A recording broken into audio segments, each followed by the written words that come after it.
which has already cost businesses, government, pensioners, and consumers billions and billions of dollars. Amazingly, the fossil fuel industry wants Big Brother now to march in and stop the free market from responding to the climate crisis that the carbon kings created. I hope that we will bring in this process, Mr. Chairman, real business people and other private asset managers and investment advisors to testify about how outrageous and indefensible it is to assault the free market in this way. It's clear that honest American businesses are not buying the propaganda of climate denialism. They have a duty of loyalty and care to their shareholders, and they're focused on the actual bottom line, and that always means, as we will hear from the minority witness today, facing reality, facing the real risks and costs that businesses encounter, not swallowing a bunch of mythology and lies. America's most successful investors and asset managers have voluntarily and freely embraced responsible investment principles as a fulfillment of their legal fiduciary duty to minimize risk, maximize returns, and prudently plan for long-term challenges like the ones associated with climate change. That is the freedom, and that's the decision that the fossil fuel industry and its supporters want to destroy. But responsible investing works, and we have the opportunity to explain it today. The proof is in the pudding. Over the last decade, Bloomberg's ESG index performed dramatically better than Standard & Poor's traditional fossil fuel-based index. Consider this remarkable contrast on the sign behind me.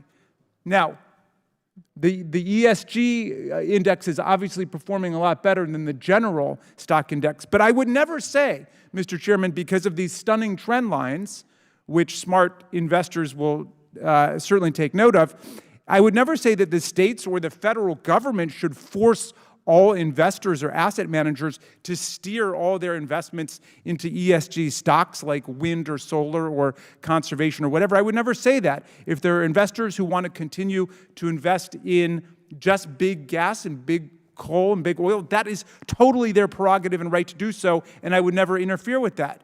But one can only regard with amazement the fact that the fossil fuel industry is using their massive wealth and power now to try to force investment funds, asset managers, unions, pension funds, and businesses to invest in the less successful carbon-dominated stocks.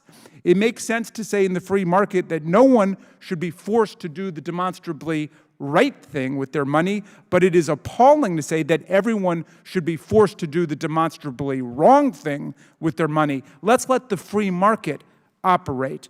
The new campaign against what Tocqueville called the enlightened self-interest of American business comes dressed as an attack on woke capitalism, the same epithet used by Governor DeSantis in his attack on the Disney Corporation, which has backfired so badly on him. Although every other word coming out of their mouths these days is woke, our friends have proven famously unable to define what they mean by woke. So I did a little research, and I want to help with the etymology of the word. Woke comes from the Indo-European root weg, which means to be strong, lively, alert. That root grew into woke, awake, wakefulness, but it also grew into the closely related word vigilance. And I think vigilance is probably the best definition of woke as you guys are using it. The whole point of being a fiduciary is to be vigilant, watchful, and alert to opportunities and risks. And that's what asset managers, corporate board members, and executives do with other people's money. The opposite of a vigilant, woke investment strategy is a negligent and inattentive investment strategy. Or to put it more simply, when it comes to climate change, if you don't have a woke capitalism, you're going to have a broke capitalism. Responsible investing principles, including ESGs, have been freely chosen by America's companies and employed by asset managers and pension fund managers for decades. Right-wing attacks on these principles, fueled by dark money, corporate special interests, and flawed legal arguments, threaten now the savings and retirement of Americans by forcing asset managers to ignore material risks and considerations and violate their fiduciary duties. And we're hearing this from all over America. After Kentucky passed a law in April of last year to divest state funds from financial companies that used ESG principles, the county employment retirement system responded that the requirement was, quote, inconsistent with its fiduciary responsibilities. An analysis by the Kansas Public Employees Retirement System of anti-ESG legislation proposed in the state found that it, quote, could cause more than $1 billion in losses due to the early sale of assets and could reduce returns by $3.6 billion over the next decade. In August of 2022, the Florida State Board of Administration divested its pension from BlackRock due to the asset manager's ESG commitments. And in May 2023, Governor DeSantis signed into law a bill prohibiting state and local government funds and pensions from considering any social, political, or ideological factors. Analysis by the Sunrise Project indicates that because of these incomprehensible actions, Florida stands to spend between $97 million and $361 million more on municipal bonds alone to satisfy this new anti-woke political correctness standard. These anti-ESG laws threaten American retirements, especially those of public workers like teachers and firefighters and librarians. At the end of the day, the only way for asset managers to meet their fiduciary duties is to allow them the freedom to invest, focusing on what will provide the greatest return for their beneficiaries that they have a fiduciary duty to. Even if you favor, as a personal financial strategy, exclusive investment in oil and coal, you should not be interfering with the rights of others to make other decisions, especially when their decisions have been yielding significantly higher returns. Thank you, Mr. Chairman. I yield back. Gentleman yields back. I'm pleased to welcome our three witnesses today who are all statewide elected officials. But first, I yield to the gentleman from Alabama, Mr. Palmer, to introduce his good friend and our very first witness. Thank you, Mr. Chairman. I'm very pleased to welcome Steve Marshall, Alabama's 48th Attorney General. Attorney General Marshall has done an excellent job as Alabama's AG. He is so well esteemed that virtually every district attorney in Alabama attended his inauguration. And it's been a privilege, a personal privilege, to have worked with Attorney General Marshall on some issues involving state and federal interest. I would like to also recognize a former colleague of mine, Catherine Robertson, who is the Deputy Attorney General of the state of Alabama, in attendance today. And Attorney General Marshall, welcome to the Oversight Committee, and we look forward to your testimony. I yield back. Gentleman yields back. Next, Attorney General Sean Reyes. All right, it takes me a minute. Thank you. Was appointed by the governor to serve the people of Utah as Attorney General in 2013. He was then elected in 2014 and has since been reelected twice. Our third witness is Treasurer Michael Frerichs. Mr. Frerichs first elected as the 74th Treasurer of the state of Illinois in 2015 and is now in his third term in office. I look forward to hearing from Attorneys General Reyes and Marshall, as well as Treasurer Frerichs, on their experiences with ESG investment strategies. Pursuant to Committee Rule 9G, the witnesses will please stand and raise their right hands. Do you solemnly swear or affirm that the testimony you are about to give is the truth, the whole truth, and nothing but the truth, so help you God? Let the record show that the witnesses all answered in the affirmative. Now we'll begin with opening statements, and we'll begin with General Marshall. Chairman Comer, Ranking Member Raskin, and members of the committee, thank you for the opportunity to be here today. My name is Steve Marshall, and it's my honor to serve as Attorney General for the state of Alabama. Alabama law, like the laws of many states, empowers me to represent the state's interests in court and to enforce the state's consumer protection laws. ESG poses unique challenges to Alabama's energy consumers, as well as many of our state's leading industries, like steel, iron, coal, agriculture, timber, and oil and gas. But it's bigger than just Alabama. ESG is a clear and present danger to consumers and to our democracy. An unelected cabal of global elites is using ESG to hijack our capitalist system, capture corporations, and threaten hard-earned dollars of American workers. Since President Trump's election, the global elites have formed at least 10 alliances dedicated to implementing radical ESG plans. These alliances threaten consumers by limiting output, raising prices, risking retirement funds and creating anti-competitive conduct. They also undermine our system of government because unelected elites are making policy decisions outside of democratic processes.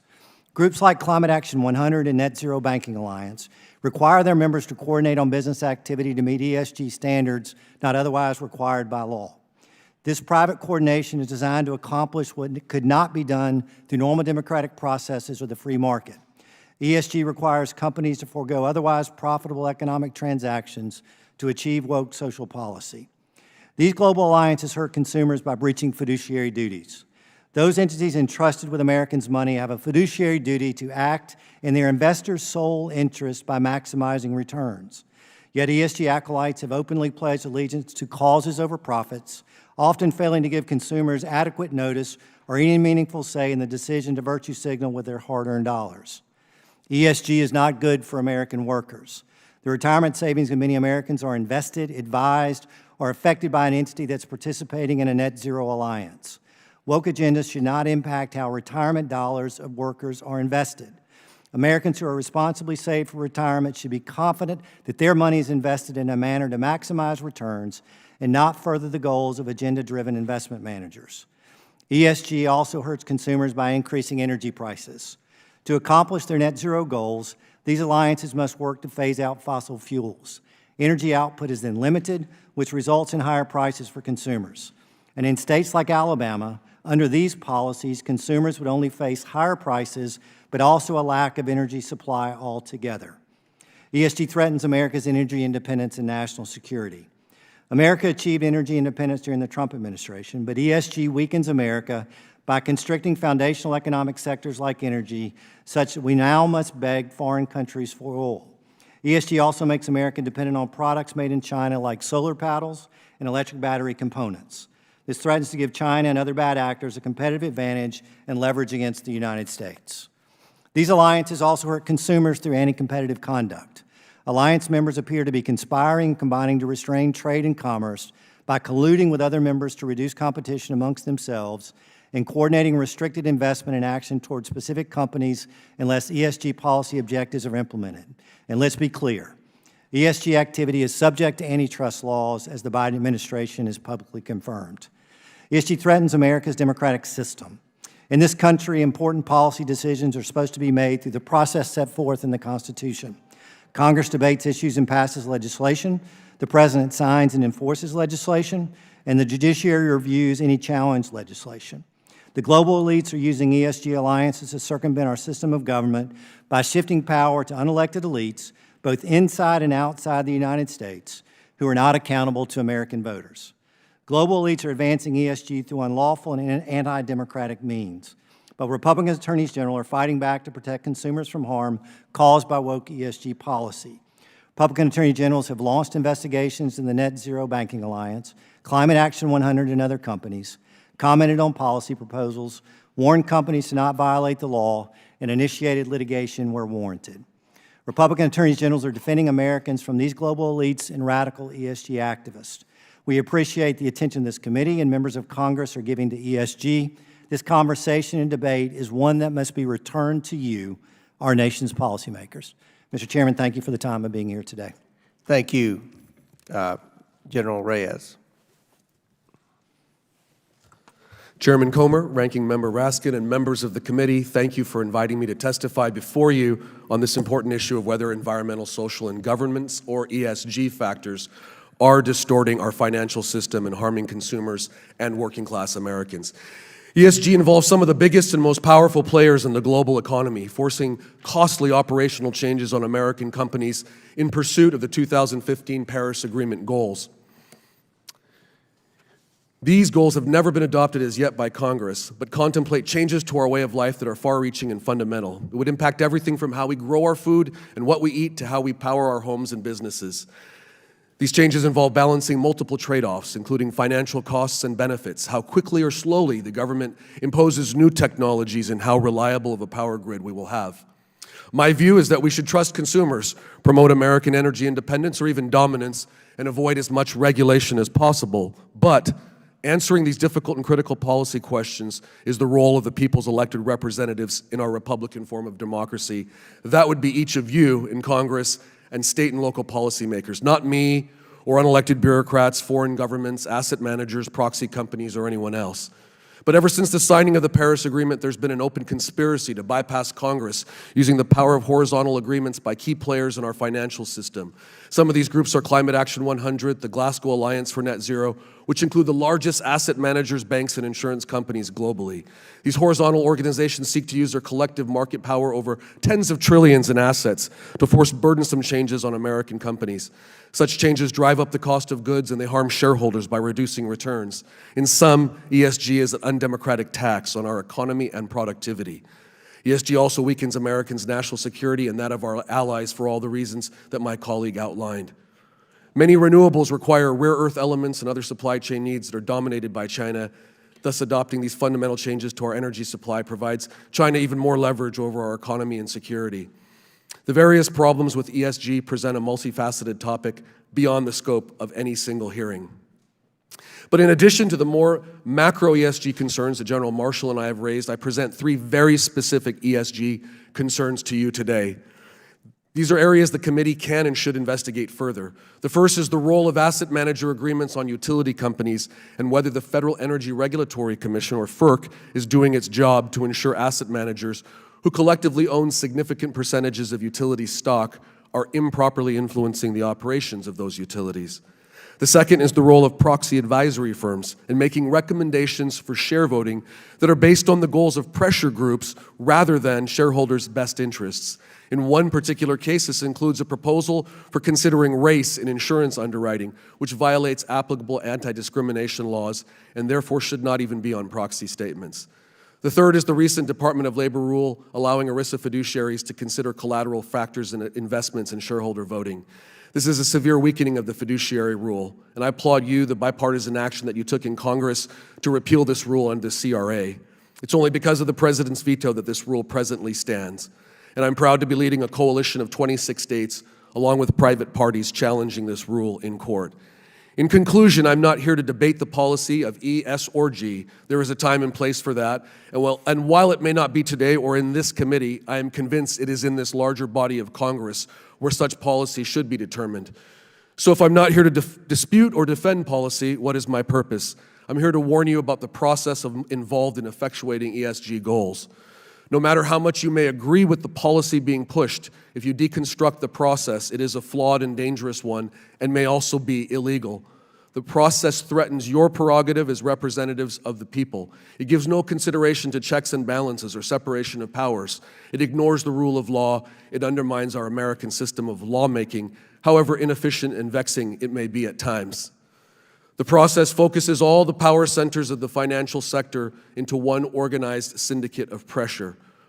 Whenever such a concentrated array of power conspires together for a specific outcome, we must be wary. As state AGs, we will exercise our power to expose these entanglements and protect consumers. We hope you will use your power to do the same. Thank you. Thank you. Chair recognizes Treasurer Frerichs.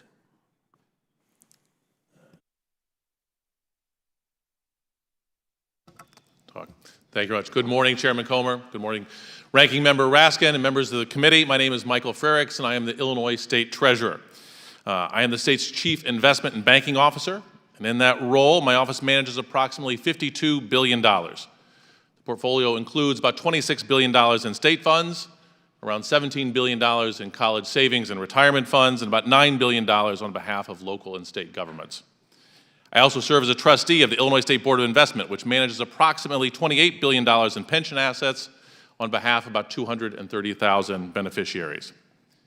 It is my job to protect and grow the hard-earned savings of families across the state, as well as funds that state and local units of government depend upon. I take this responsibility very seriously. Whether it's the single mom trying to save for her kid's college tuition, or the town financing new schools, I know they are trusting the Treasurer's Office to grow returns on those funds over the long term and ensure that they have the money they need in the meantime. I am tasked with investing not just for the next quarter, but with the goal of maximizing returns over the next quarter century. This is what brought me here today. We are witnessing a widespread, highly coordinated, politically motivated attack on investors and the hardworking people they serve. This pushback is anti-free market and anti-investor. It is misleading and it is harmful. It harms retirement savers, pensioners, working people, businesses, and it harms America. This coordinated campaign is focused on ESG investing. Most people don't know what ESG is. ESG is data. ESG is simply additional information that investment professionals use to assess risk and return prospects. It is about value, not about values. In order to maximize returns, an investor must be able to manage and mitigate risk. The more data we as investors have, the better informed our decisions are when selecting investments over the long term. ESG is about looking at a wider range of risks and value opportunities that can have a material financial impact on investment performance. For example, if you're investing in a pharmaceutical company, it's thinking about whether that company has exposure to massive lawsuits because of its role in the opioid epidemic. Our approach is to integrate material ESG factors into investment decisions along with many other considerations. We are not ignoring traditional financial factors like profitability and creditworthiness. We are integrating more data into our decisions to give us a better idea of risk and growth prospects. This approach is backed by academic research, but it's also common sense. Companies that value their workers have less turnover and higher productivity. Companies that build a strong corporate governance structure will be more resilient and valuable over the long term. While I welcome healthy debate about best practices and fiduciary duty, I do not welcome the deployment of blacklists and overreaching legislation that would strip professionals of their freedom to invest responsibly. I do not welcome decrees that ignore the research, fundamentally misunderstand the role of fiduciaries, and impose real costs on taxpayers, pensioners, and hardworking families. When it comes to material data, it's irresponsible to tell investment professionals to ignore information that they can use to do their jobs better. Frankly, I'm deeply concerned by the highly orchestrated attacks on the investment profession and the focus on restricting investors' freedom to exercise their professional discretion and fiduciary duty. To ask investment professionals to ignore material risks and investment opportunities is asking us to stop doing our jobs. For example, should we ignore when healthcare companies understaff their operations and jeopardize the safety of patients? Would you expect a company that does this to continue to increase in shareholder value? It would be irresponsible to ignore these issues like these, and it would be foolish to hinder professionals' abilities and their freedom to invest responsibly. This AstroTurf opposition to decades of work by investment professionals is a dangerous intrusion in our free market system. If unchecked, this war on investors will stifle economic growth, cost taxpayers and pensioners billions of dollars, as many studies have already found, and it will obstruct investors' ability to protect and grow people's hard-earned savings. In closing, now is not the time to stop investors from considering prudent data that can lead to better returns over the long term. The American economy depends on investors. Please let us do our jobs. Thank you for your time and attention. Thank you. Without objection, Representative Magaziner will be waived on the committee for the purpose of asking question at today's hearing. Without objection, so ordered. And I want to remind our witnesses and the members before we enter into the question and answer phase that we have a 5-minute clock, and we try to adhere to that 5-minute time frame. If someone asks a question and the 5 minutes expires, we'll give you an opportunity to answer it, but please be mindful. We have a lot of questioners, and we want to get through this also. We'll begin questioning. Recognize the gentleman from Louisiana, Mr. Higgins, for 5 minutes.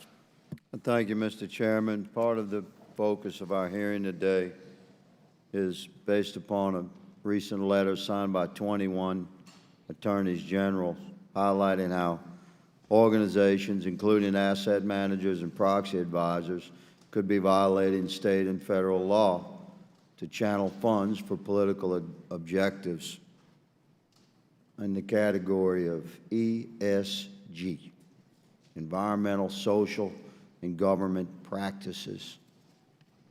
One of our witnesses exclaimed that we're asking him to stop doing his job. We're not asking you to stop doing your job, good sir. We just expect to review whether or not some of your colleagues are violating the law in the course of doing their job. From the second paragraph of that letter, which was signed, by the way, again, Mr. Chairman, by 21 Attorney Generals, the second signature on that letter, I'd like to submit for the record the opening statement of my own Attorney General, my colleague and friend, Attorney General Jeff Landry, former congressman here in this body, was not able to attend the hearing today, but I'd like to submit his statement for the record, Mr. Chairman.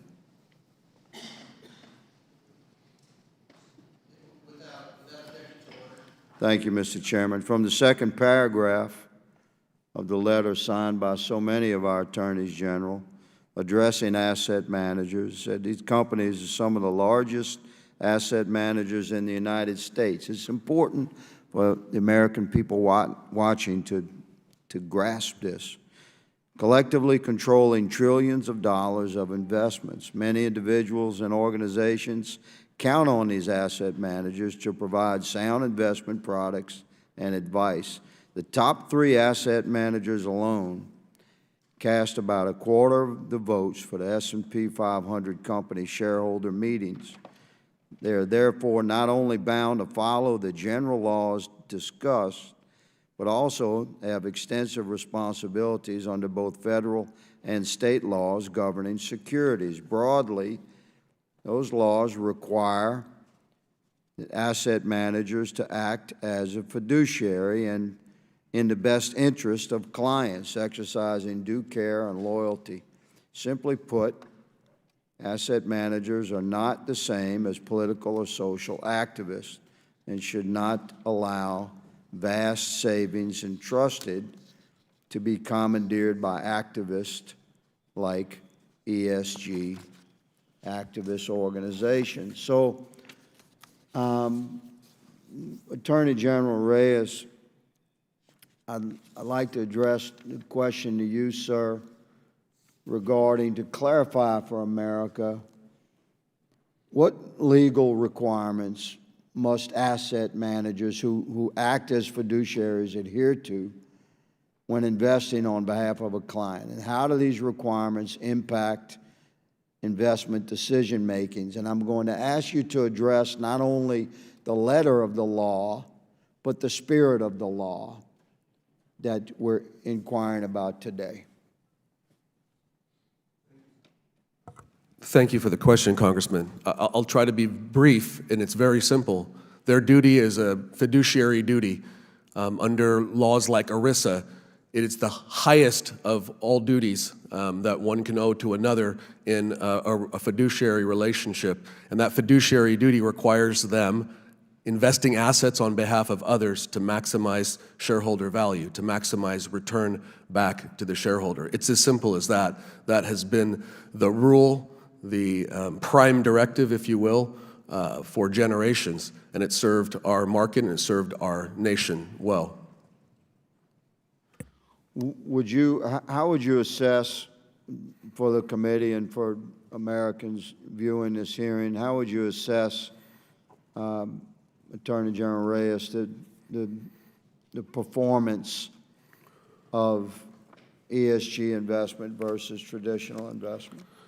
I believe there are a number of studies that show that ESG funds have globally underperformed. So my data contradicts the data that we saw earlier from the ranking member. If I recall, and there are multiple studies, but I'll point to one, over the past 5 years, global ESG funds have underperformed the broader markets by more than 250 basis points per year, an average 6.3% return compared with an 8.9% return. So in other words, an investor who put $10,000 into an average global ESG fund in 2017 would have about $13,500 today, compared with $15,250 investment in the broader market. So that's one example from one study or some market research that demonstrates that ESG is not necessarily a good bet, and that asset managers should, again, be investing in the best interests of their beneficiaries or the shareholders, not for a prescribed outcome that's dictated by these horizontal agreements and pushed and pressured by organizations like NZAM and Climate Action 100. I thank General Reyes for his clarification there. Mr. Chairman, I yield. Gentleman yields back. Chair recognizes the ranking member. Thank you, Mr. Chairman. Mr. Frerichs, you said that ESG is data. And some people call it ESG, some people call it responsible investing, some people just call it exercise of fiduciary obligations. But in any event, you're saying what's under attack is data. How could more data hurt? More data cannot hurt. More data is what we need as investors to make good decisions. I liken this to these attacks to states that would prescribe asset managers or proxy advisors providing this data for us is to making us pick a fantasy football team without knowing the players' weights, their injury status, their track record. You can't make good decisions without useful, pertinent information. And that's what ESG is. Go into a time machine for a second, if you could. How does your job differ from someone who was the treasurer of Illinois 50 years ago? I mean, back in those days, it seemed like it'd be simple if you were trying to do the valuation for an auto company. How many autos are pumped out every year and number of man hours that go into and so on. How is the valuation of companies different today in 2023 than it was 50 years ago? The nature of value in the S&P 500 has changed dramatically over the last 50 years. If you look back in the early 1970s, it was probably somewhere between 75 to 80% of the total value of the S&P 500 was intangible assets. Things like cars, things like paper, things like pencils. And you could do an analysis, financial analysis, how many acres of forest you have under contract, and you could see how many cars and pencils you could produce, and you could reach a value. Today, the S&P 500 has about 80% of the value in things like brands, intellectual property. And those things are subject to different risks than those companies 50 years ago. We are just trying to guard against those risks. A company like Google is not worth how much it is today because the number of petaflops of data they have. It's based on their reputation. Apple is not worth $1 trillion because of the number of iPhones they sell, but because of their reputation. And those are susceptible to social and governance risks. Well, you know, some of the disagreement here is about facts, and I appreciate what Attorney General Reyes just said. He made the claim that the ESG informed investments do more poorly than the Standard & Poor's General. Our data is completely different from that, showing that it's been overperforming. I'd like your comments on that, but then I'd like you to comment on this. Let's say Utah sees it differently than Illinois. Is there any problem with you pursuing the investment strategy you want and Utah pursuing the investment strategy they want? Investing is not easy. Some people want to put more work into it than others. If someone doesn't want to look at this data, that's fine. They have that freedom. Nothing in ESG prescribes that someone has to consider these sources. I would say they would be not fulfilling their fiduciary duty if they didn't, but they had that right to. And I would cite other studies like a New York study, Stern School of Business, a recent meta-study, which is a statistical analysis that combines the results of multiple academic studies. Looked at 245 individual studies on ESG and financial performance. The study found a positive relationship between ESG and financial performance for 58% of those studies. Only 8% showed a negative relationship. You can pick and choose. Any investment strategy will have quarters where it performs better than others. You can pick and choose, but over time, ESG has been a good set of data to help us make better investment decisions. And you make that judgment as a financial expert who has a fiduciary duty to everybody in Illinois, right? I have a fiduciary duty to the beneficiaries of those pension funds, the beneficiaries of those college savings funds. I don't have a fiduciary duty to the oil and gas industry.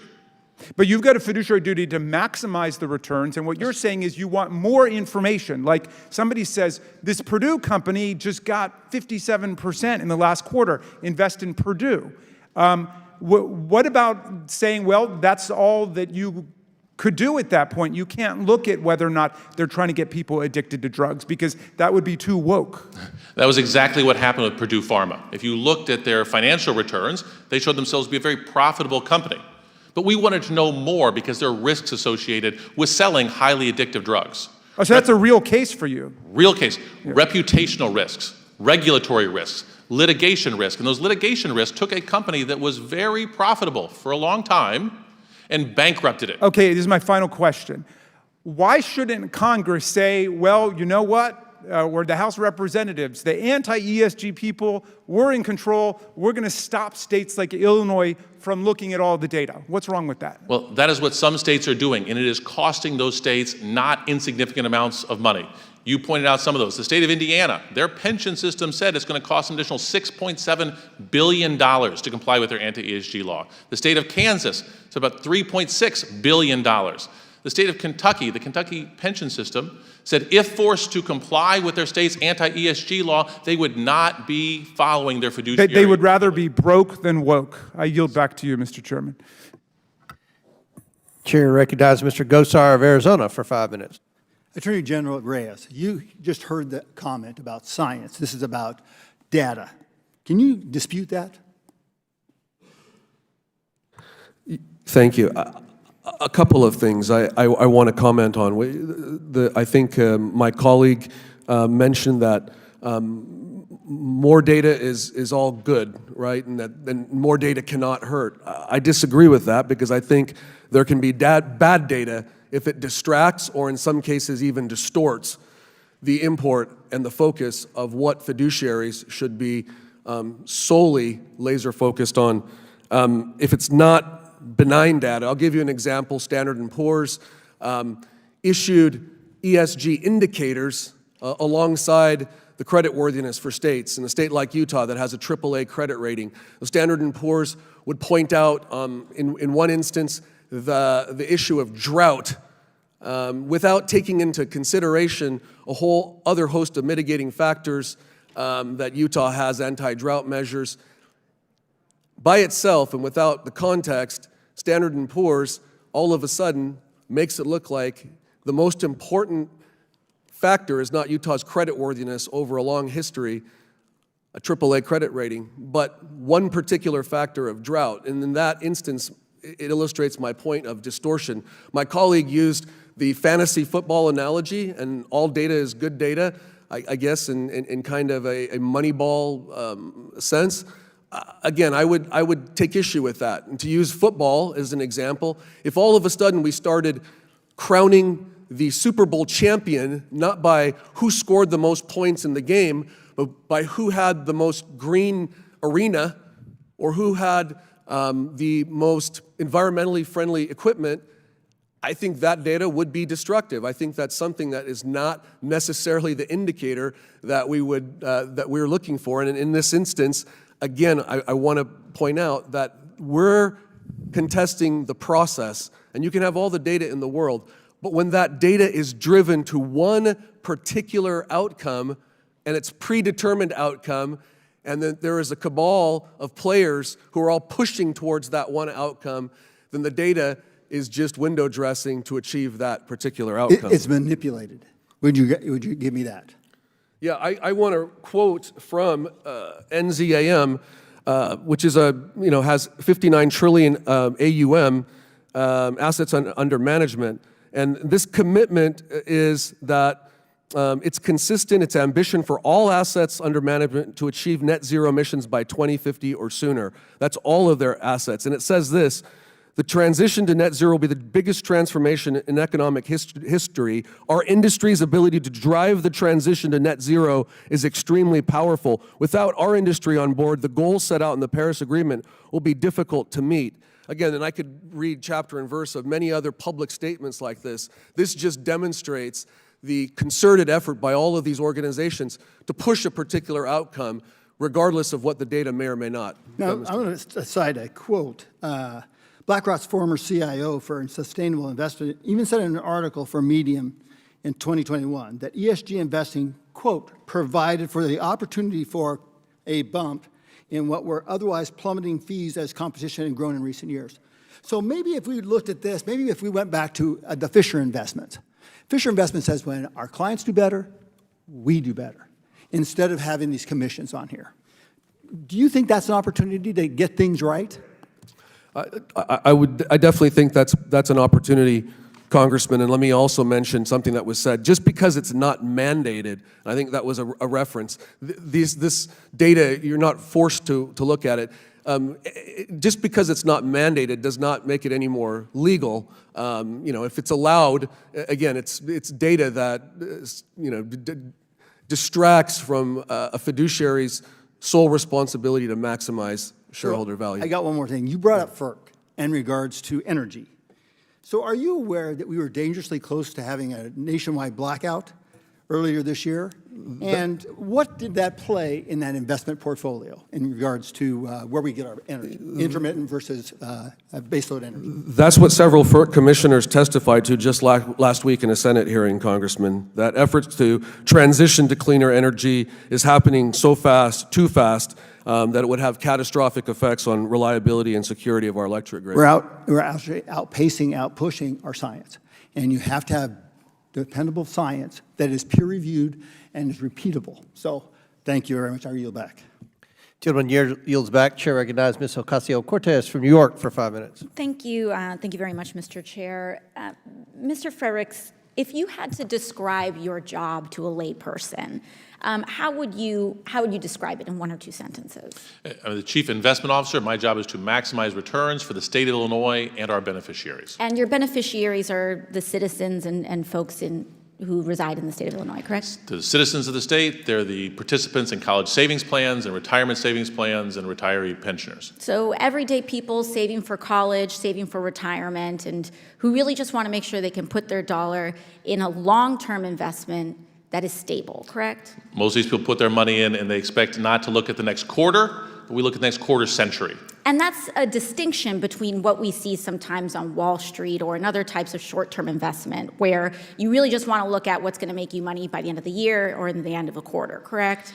Frequently, a CEO might be motivated by a bonus trying to hit a point for the next quarterly profit report. But we want to make sure they're putting the company on a sustainable path to be profitable for the next 10 or 20 years, because that's what families saving for college or people saving for retirement care. And in the course of your work, have you noticed that short-term profit-seeking behavior is not always consistent with long-term returns for everyday people?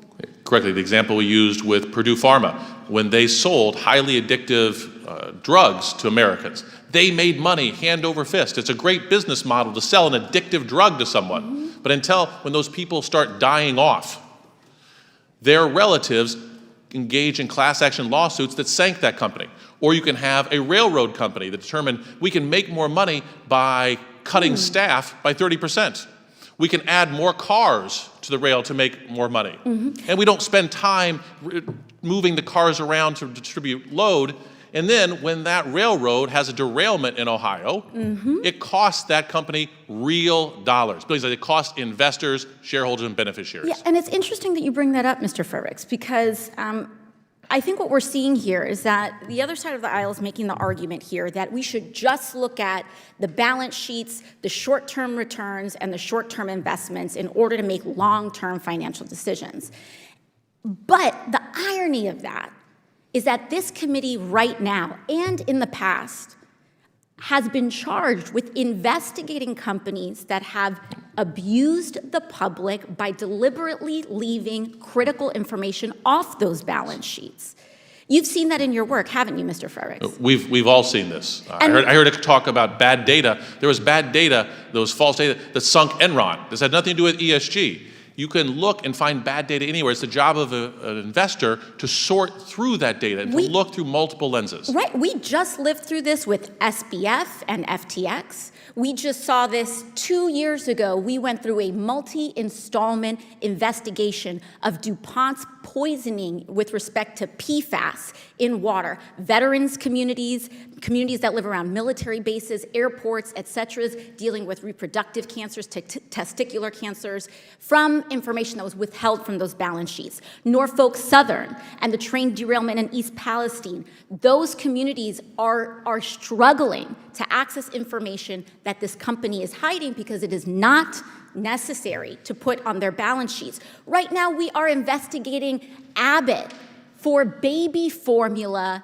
and the issues that were happening with infants dying in baby formula, and that too was kept off balance sheets, but also had financial impacts on the performances of those companies. They had to take that production offline. And so the argument here is that our our investment managers in different states should not take this information into account when making investment decisions for the public. Mr. Frerichs, can you really do your job if you're just looking at short-term returns, if your job is for the long-term financial health of people saving for college and retirement? No, as a fiduciary for families saving for college, for people saving for their retirement, they don't really care so much if a company is profitable next quarter. They care if it is profitable for the next 10, 20 years, or quarter century. And so when we talk about where this push is coming from, why now? Why is this happening? This is happening because the nature of value in companies has changed. We still do traditional financial analysis, but we layer on another level of analysis to deal with these risks, and they are material. They may deal with human capital, they may deal with workers, they may deal with the environment, but they have real-world consequences on the bottom line of these corporations, and if we don't have access to that information, it's like investing with a blindfold on. Thank you very much, and I yield back. Gentlelady yields back. Chair recognizes Mr. Armstrong from North Dakota for 5 minutes. Thank you, Mr. Chairman. A lot of the testimony brings up many of the problems of ESG in the world of finance. Americans rely on a sophisticated financial investment system every day to plan for their future. Yet the complexities of this system allow ESG causes to take precedence over most important thing of all, which is the bottom dollar. The purpose of investments is to grow our financial security, not shrink it. As you and my colleagues have pointed out, investment in ESG funds does not bring higher returns. I would like to focus a little bit on understanding what duties proxy advisories currently have and how Congress can actually ensure economic interests legally take precedent. I got the two different sides of glasses, so. Mr. Marshall, in a few sentences, can you talk to me a little bit and define how proxy advisors and proxy voting? Well, you've seen my colleagues reach out to the two proxy advisor firms to be very critical of the nature of how they do business. Really, what I think much of the fundamental discussion that we're having today is what is a fiduciary? And what is that fiduciary responsibility to those hard-earned Americans who have given their money to be invested? One of the things that is clear is that proxy advisors are acting outside of the directive of those particular investors, but instead are making their own independent value judgments about how they vote with regard to certain shareholder initiatives. Clearly, they are connected through various alliances to not only deal with global energy policy, but also a set of preferred societal values. And when we see various shareholder initiatives around issues that don't relate to the bottom line, don't relate to the return for those particular investors, but instead purport to be a political agenda, then they're acting outside of the scope of their responsibility and breaching their fiduciary duties. Mr. Reyes, what is robo-voting? How does it magnify the power of proxy advisor recommendations? And should Congress consider restricting its use? Robo-voting, automatic voting has given even more power to the proxy advisor duopoly that is ISS and Glass Lewis. That is part of what we would ask you, Congressman, to look at with regard to proxy voting. The market for proxy advisory firms, as I mentioned and General Martian mentioned, is dominated by two players, Institutional Shareholder Services, ISS, and Glass Lewis, and their combined market share is approximately 97%. So you're looking at predominant market players who influence many of the institutional advisors and asset managers for whom they provide supposedly objective advice for. A study has shown, though, that a significant number of institutional investors simply follow the voting advice of proxy voters. This is like automatic, straight ticket voting. It's common sense that proxy advisory firms should focus on providing objective advice related to maximizing value of shares in the companies that are the subject of shareholder proposals and board of director elections. Unfortunately, for these two particular advisors, they again have very public, purposeful statements about what their end goals and objectives are, including retiring coal plants, including transitioning away from fossil fuels and getting to net zero Paris 2015 goals. It's difficult to see and to imagine that they can be entirely neutral and provide objective opinions for those for whom they're serving when they have such strongly stated goals and when they start every shareholder vote. I think one estimate was they have 38% or so of the votes already locked in, and so it's very difficult to overcome their predisposed decision-making process. So those are all issues that we would like for you to take up in a further hearing with regard to proxy voting. And Mr. Marshall, if proxy advisors are not acting in the best interests of their shareholders, what current mechanisms are in place to hold them accountable, and what should be accountable to? One of the things that exists for AGs is under our consumer protection laws, Deceptive Trade Practices Act. I think one of the things that you've seen already is Republican attorneys general have been active on the investigative side using both our consumer protection laws as well as the antitrust laws. Multiple investigations are now pending, and we have the opportunity to be able to report back on those investigations. But as well, I think General Reyes has outlined for this committee various ways that this body can act to be able to rein in what we believe is an unlawful practice. Well, as somebody who served in state government and the federal government, I appreciate the fact that sometimes you can move more quickly than we can. With that, I yield back. Chair recognizes Ms. Bush from Missouri for 5 minutes. Thank you, Mr. Chairman. St. Louis and I are here today for a timely and important hearing to defend the planet itself. The acronym ESG has been used so much today already that I'd like to remind everyone what it stands for: environmental, social, and corporate governance. The relationship between the activities of giant corporations like Microsoft, Apple, and eBay have an immeasurable impact on our society and on our environment. By now, we all know that the health of our planet is fleeting. All you have to do is step outside, feel the seasons getting shorter and the temperatures getting higher. You just have to turn on the news to see the latest natural disaster devastating communities. You just have to listen to the scientists and climate experts who are telling us point blank that it is now or never. Act today or wish you had yesterday. My hometown of St. Louis ranks among the highest across the country in rates of asthma, with rates significantly higher for Black residents than white residents. ESG principles are the bare minimum corporations can abide by to protect the communities that serve as their domestic headquarters in cities like St. Louis. The cost of doing business should not be a lifetime of pollution for small towns and cities across this country.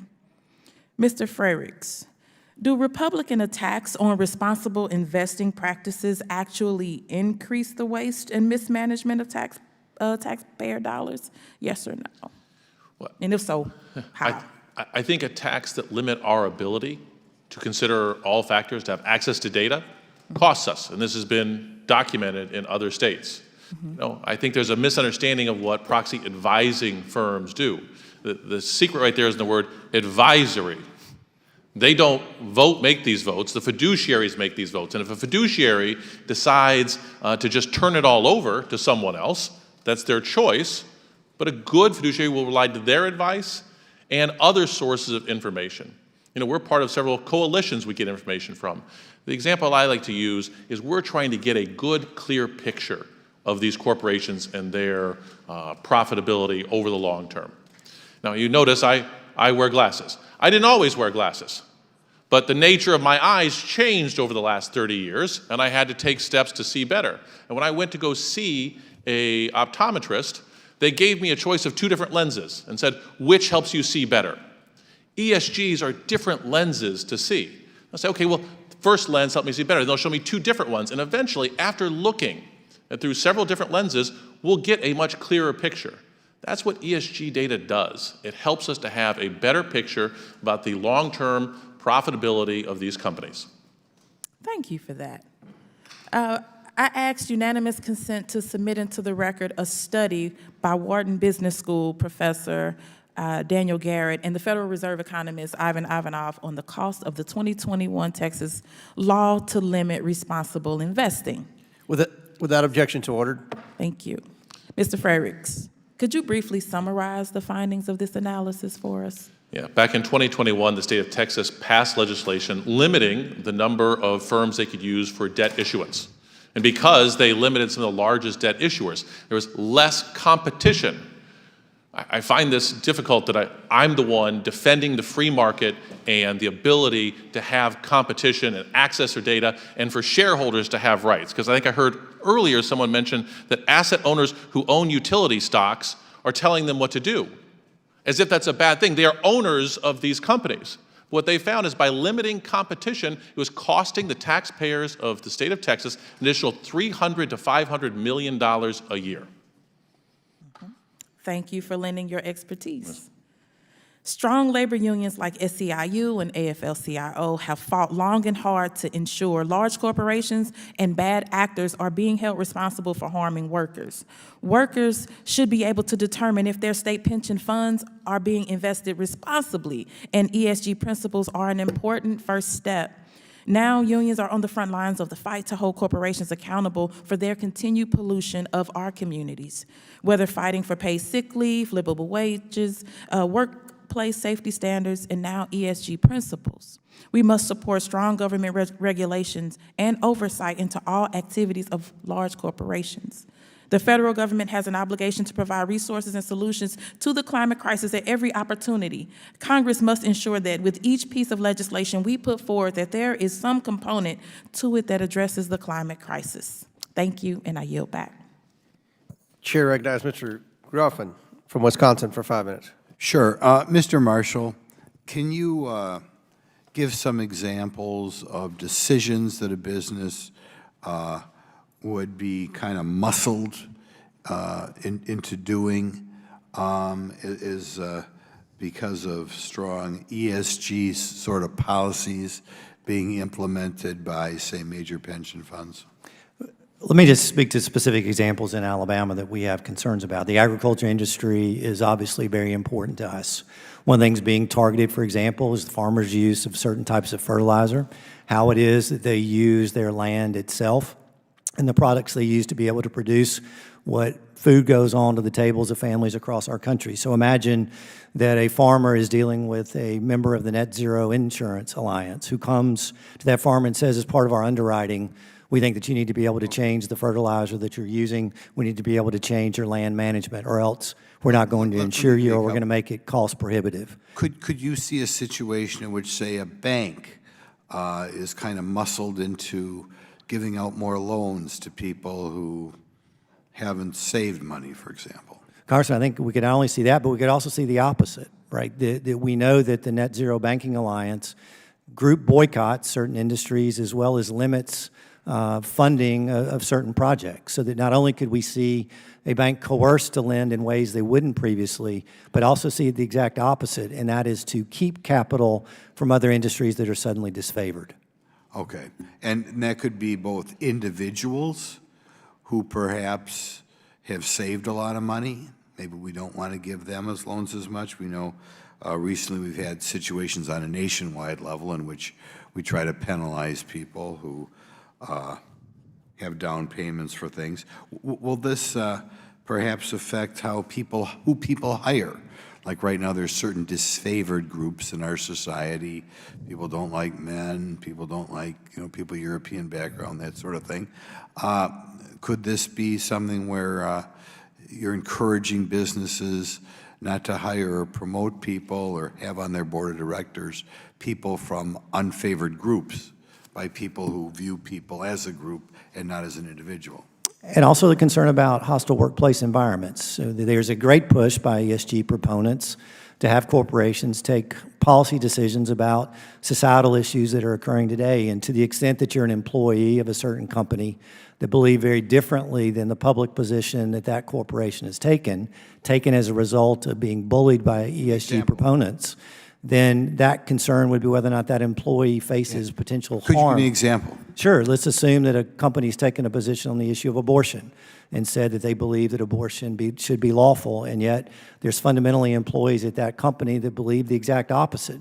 Number one, they're going to be stigmatized if, in fact, they express their particular views, but also the concern is whether or not they're going to be denied opportunities for employment and advancement. So, and we'll just share the wealth here, Mr. Reyes. Would that result in people being discriminated against, say, for a place on a board of directors based on political viewpoint? Yes, and that's been stated by these organizations. They're not shy about it. They're very forthright, and they said that we will oppose and we will not support directors with certain social or environmental backgrounds. Wow. What type of potential directors would be hated by this group? Again, any number of them who don't support, for example, on the social side, racial discrimination audits. And I'll give you an example. There was a traveler's insurance case where a group of activist shareholders, I think it was Trillium Group, forced a shareholder vote on an audit that they demanded, which was a racial profiling audit that would require Travelers Insurance Company to potentially violate state laws in numerous states if the resolution passed. So these are the type of people who judge people by where their great-great-grandparents came from, and they... Yes, the irony of that is that what they were supporting actually violated anti-discrimination laws. So, wow. And as the result, companies may have to or will feel pressured to hire people based on these, I call it ancestral criteria. Is that right? I think that's a fair assumption, Congressman. Okay, thank you very much. Chair recognizes Ms. Stansberry from New Mexico for 5 minutes. Thank you, Mr. Chairman. As a social scientist who's worked on climate and sustainability issues for many years, in fact, all of my career, I actually welcome the discussion today on sustainable investing. As we know, it's crucial to the future of our planet and also our economy. But obviously, that's not what this hearing is actually about. I've watched and listened today and seen as this hearing has devolved into yet another crusade in the political culture wars. But I am disappointed, Mr. Chairman, to see the use of this committee's precious time to air yet another dark money-funded, conspiracy-laden attack on American freedom. But I'm surprised to see that in this case, it's an attack on the market itself. It's amazing to me to see the kinds of attacks we've seen on American freedom by the majority. Attacks on our bodies, banning books, and now we're talking about banning the way that businesses are able to invest their own capital and public bodies. But what's especially amazing about this is how radically out of touch it is with the American public. And in fact, what's particularly insane about these bans on ESG is how out of touch they are with voters themselves, including Republican voters. And Mr. Marshall, I know you've been at the forefront of this effort, but I want to ask you, are you aware that the majority of Americans and Republican voters are actually opposed to ESG restrictions? I can tell you that I've had multiple comments from individuals throughout my state, the 5 million almost Alabamians that I represent. Thank you, Mr. Marshall. I'm going to direct your attention to this chart behind me. A recent poll that was released in Politico shows that the vast majority of Americans are actually opposed to restrictions on ESG. In fact, 63% of American voters overall, and over 70% of Republican voters. 70% of Republican voters are actually opposed to restrictions on ESG. But it's not just the public, it's American businesses as well, corporations, investment firms. Mr. Marshall, are you aware that the vast majority of American businesses are also opposed to these restrictions? Congressman, would you like me to be able to answer the first question that you asked me? Mr. Marshall, are you aware that the vast majority of American businesses are also opposed to these restrictions? I'm going to answer the first question that you cut me off on, which is Thank that you, as I've Mr. gone Marshall. around. In fact, Mr. Marshall, media outlets such as Fortune, Forbes, The Washington Post have recently published articles warning American investors about these attacks on ESG and explaining why they are bad for business. Now let's talk about why they're opposed. Because profitability fundamentally depends on risk management. And Mr. Freericks, you know this because you're an asset manager. And corporate America understands the real and significant risks posed by global climate change and the other social and environmental factors that are presented as part of ESG factors and data as they're presented in investing.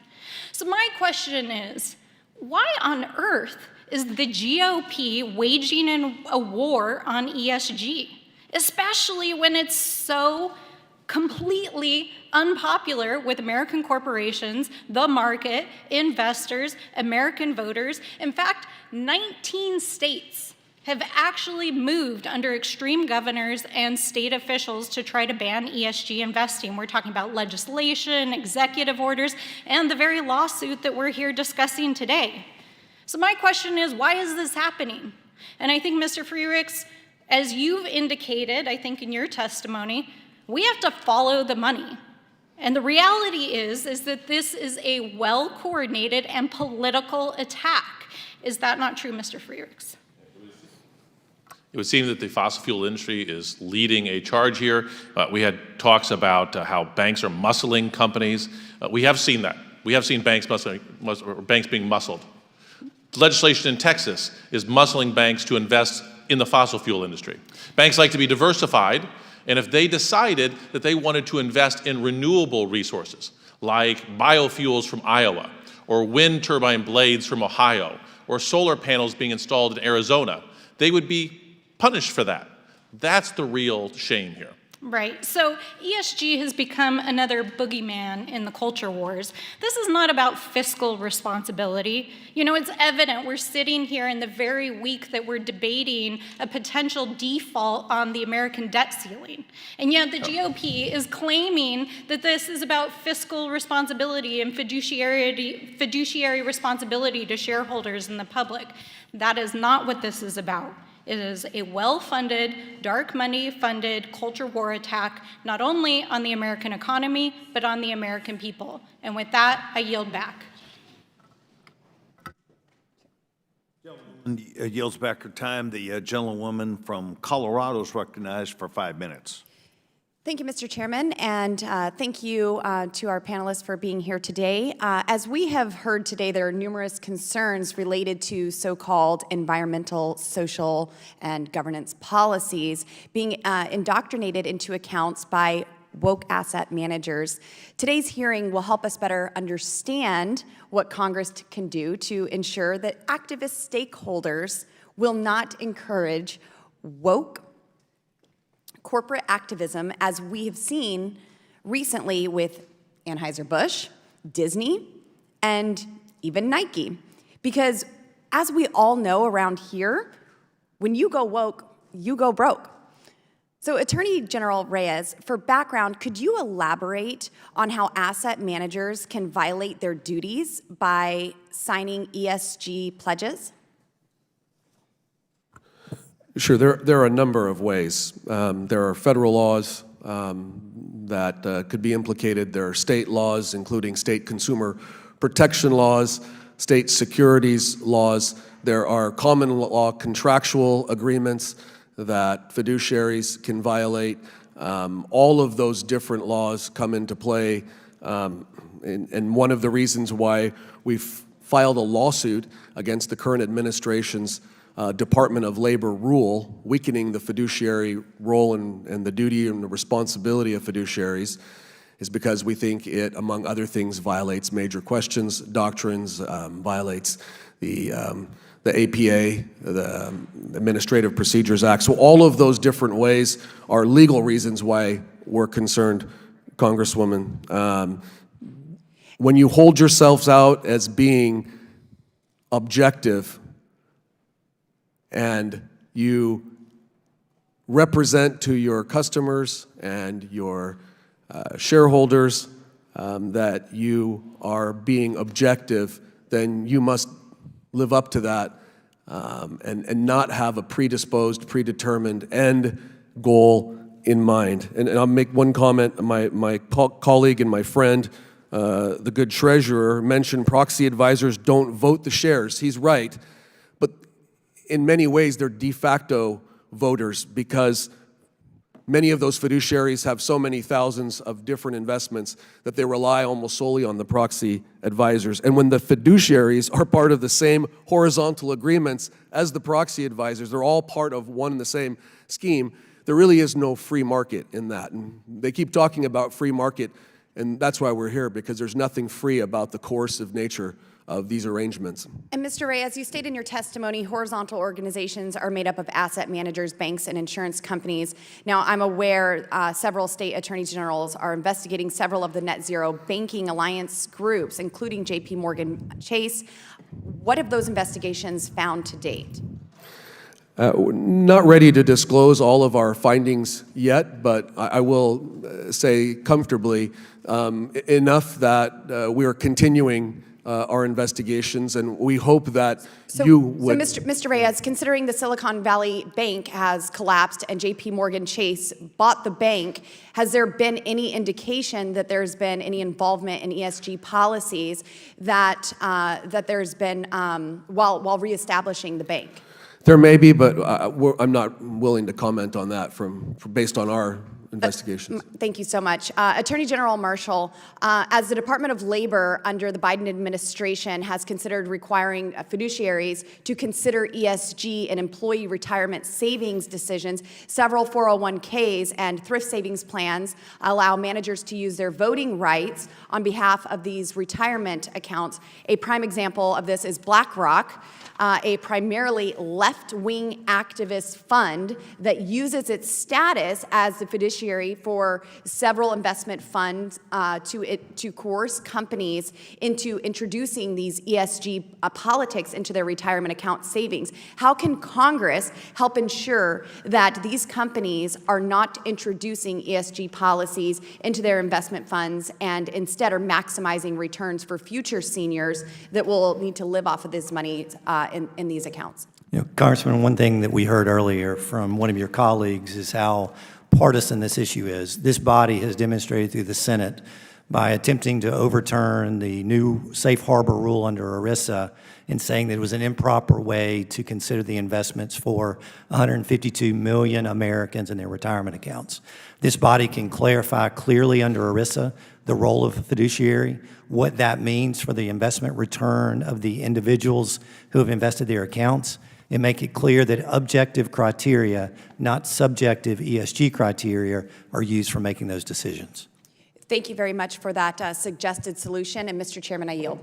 Gentlewoman yields back her time. The gentlewoman from Ohio is recognized for 5 minutes. Thank you, Chair and Ranking Member, and our witnesses. I continue to be surprised by the position of my friends on the other side. Aren't the values of free market a fundamental view of their party? Environmental, social, and governance investing is one critical tool that businesses use to make financially smart investments. This type of investing emphasizes corporate models that are both financially smart and socially good, which is truly a win-win. One aspect of corporate models that is too often overlooked is the governance and social strategies component. These strategies often center around diversity in the workforce, both at executive levels and within a particular organization and throughout the broader industry. The inclusion of people of all Black backgrounds, especially those from marginalized communities, is an essential part of America's corporate success. We thrive as a nation when every one of us is empowered and has an opportunity to succeed. Diverse voices at the table make companies stronger and their products, goods, and services more inclusive and effective. According to a 2019 McKinsey analysis, companies in the top quartile for ethnic diversity on executive teams were 36% more likely to have above average profitability. Another study showed that employees are 5.4% more likely to want to continue working at a diverse company. Clearly, businesses have a moral obligation as well as a financial incentive to make sure there is a seat at the table for historically marginalized groups, but there is still so much work to be done. So Secretary Marshall or Secretary Reyes, do you know what percent of the 5,403 board members of Fortune 500 companies are women of color? Congressman, I do not. No, ma'am. The answer is 7%. Moving on, this year, the Pew Research Center published a report on Black-owned businesses in the United States, which continue to face systemic structural barriers to equal opportunity, including lack of investment. I hope you all will have a chance to read it, and I ask unanimous consent that this be entered into the record. Without objection. Thank you so much. Secretary Marshall or Secretary Reyes, can you tell me the percentage of businesses nationwide that are Black-owned? Congressman, I cannot. No, ma'am. Black-owned businesses make up only 3% of classifiable companies, despite Black Americans making up 12.4% of the U.S. population. Mr. Frerichs, in your experience as Illinois' top investor, how does diversity at all levels of a company help investors meet their fiduciary responsibilities and position themselves for success? Thank you very much for that question. The research has been fairly clear. And this is not by a left-wing organization. McKinsey is not a left-wing organization. That diversity is good for boards. I heard comments made earlier about discrimination against people from a certain ethnic background or race. There are still plenty of white men serving on corporate boards. The vast majority are. But research has shown that homogeneous boards underperform diverse boards. And it's not just the research, it's common sense. If you bring people from the same backgrounds, the same educational schools, the same cultural backgrounds together, you're going to find a lot of groupthink. A good board does well when there is discussion and back and forth and differences of opinions. And so diverse boards reduce groupthink and produce better results. Thank you. And I would say that that answer demonstrates the need for increased diversity, both within individual corporations and throughout the broader business sector. Yet, unfortunately, punishing companies for these private corporate choices has become an element of the Republican platform from DC to Disney. While historically marginalized communities continue to face unique economic barriers, Republicans oppose corporate freedom to implement strategies for social investment, which even benefits the bottom line.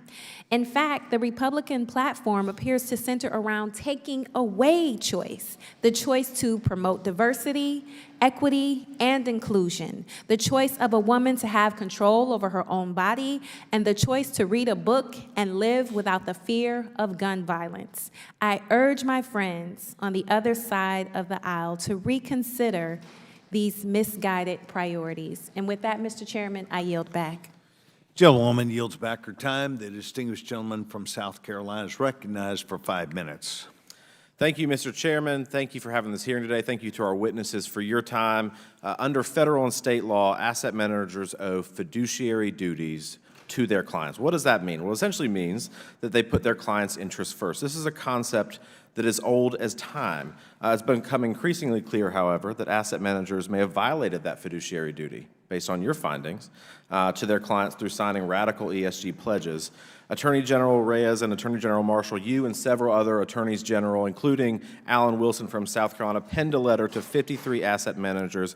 In this letter, you said that state and federal laws require these asset managers to act as a fiduciary in the best interests of their clients and exercising due care and loyalty. So today I want to take a quick look at the history of fiduciary. Starting with the basics, the Bible says that no one can serve two masters.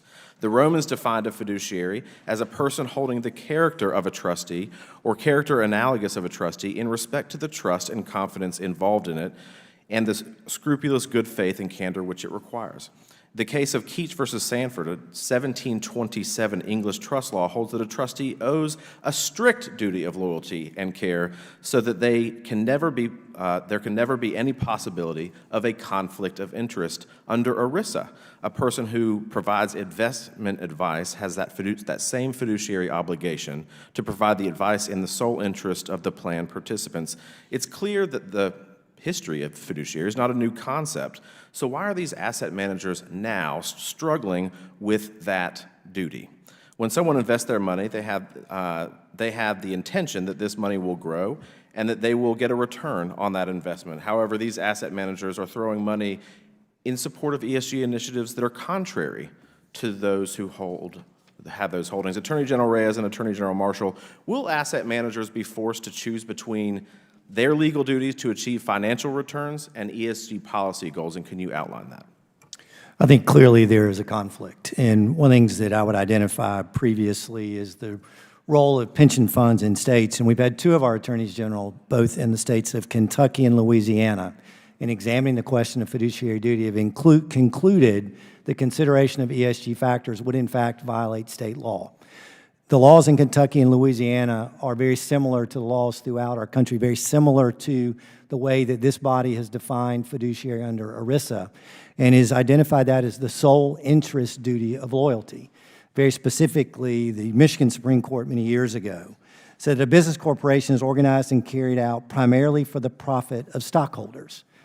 The role of asset managers is to maximize the return on that investment. Again, particularly for the hardworking Americans who have invested their retirement dollars, their concerns principally is what's going to be there when I'm done.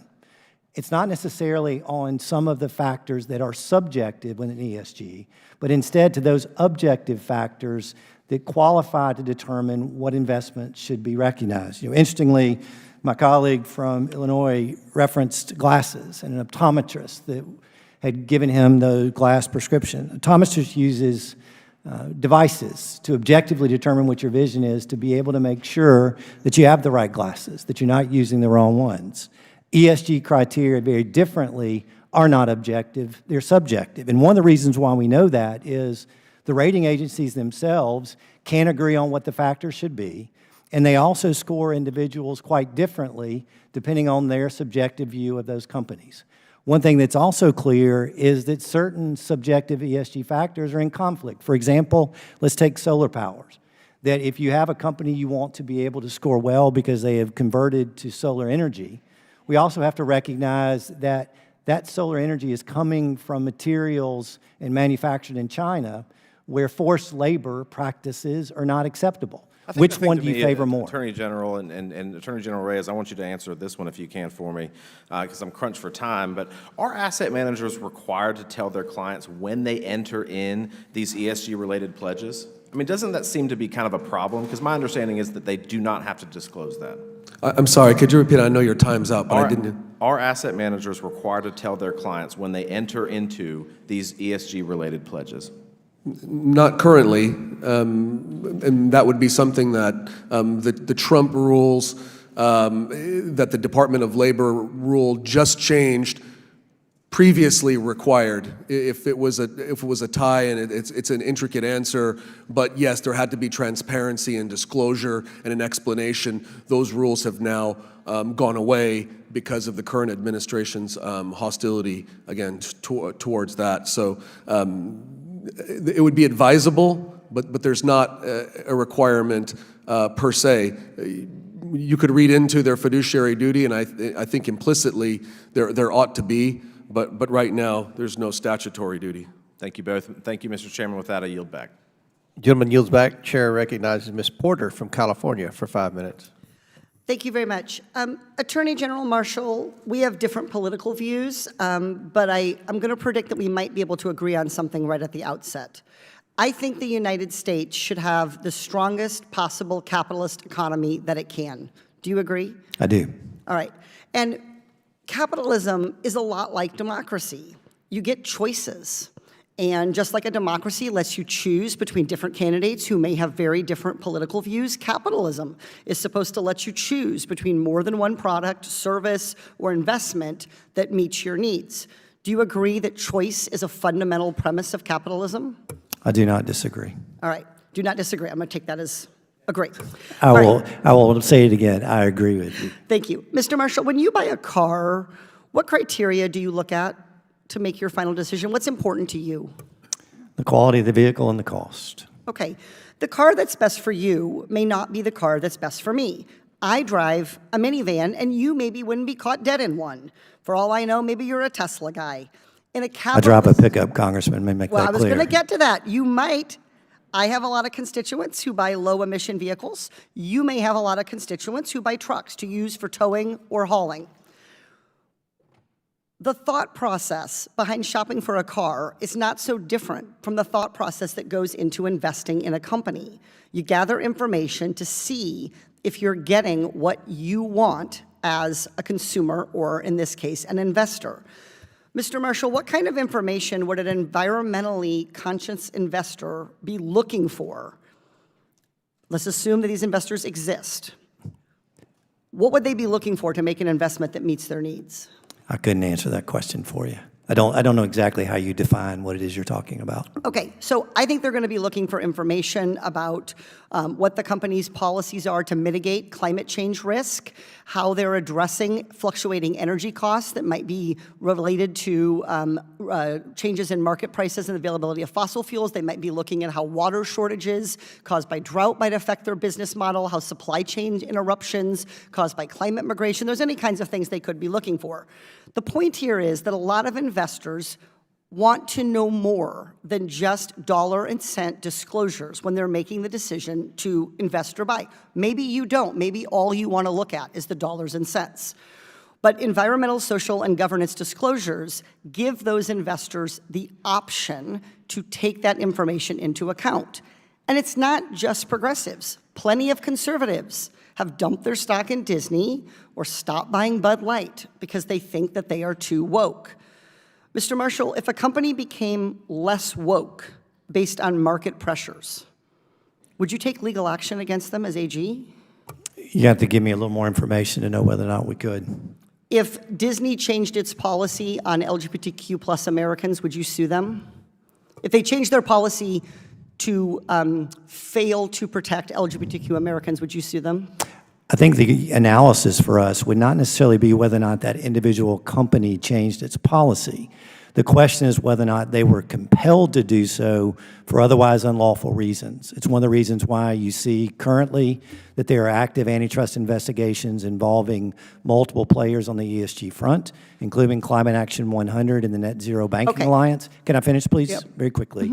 And our evaluation there is whether or not their actions incur corporations to make decisions that otherwise wouldn't be appropriate for them to make.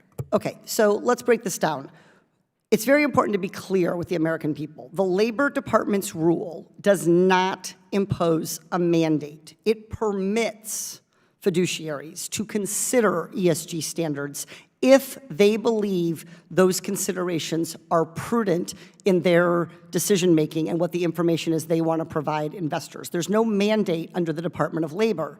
And I think these antitrust concerns are at best misplaced. There is simply no evidence that there is a violation of the Sherman Act going on. There's no evidence that this is what's happening. It is up to each of these companies, to these initiatives are no different than other initiatives that corporations have that come together. These are private actors making their decision. It strains credulity for me to hear people suggest that BlackRock is some kind of leftist commie organization. For crying out loud, BlackRock is about delivering value, and in doing that, they are looking at a lot of different kinds of propositions about value, including good governance, including the effect that climate change may have on their bottom line. That's the whole point. This is about freedom. That's what we're talking about. Capitalism delivers freedom, and that happens when markets let people choose what they want. That's all that you're trying to block here. You're trying to block people from looking at disclosures that they find valuable. If they don't find them valuable, don't look at them. And I think capitalism is about choices. I heard you say you do too, so I hope you'll reconsider your policy. I yield back. If you want an opportunity to respond, we'll. You have a bathroom break, Mrs. Chair recognizes Mr. Palmer for 5 minutes. Thank the chairman and thank the witnesses for appearing today. Attorney General Marshall, Alabama's economy depends on robust industries of agriculture, timber, energy, auto manufacturing, aircraft manufacturing.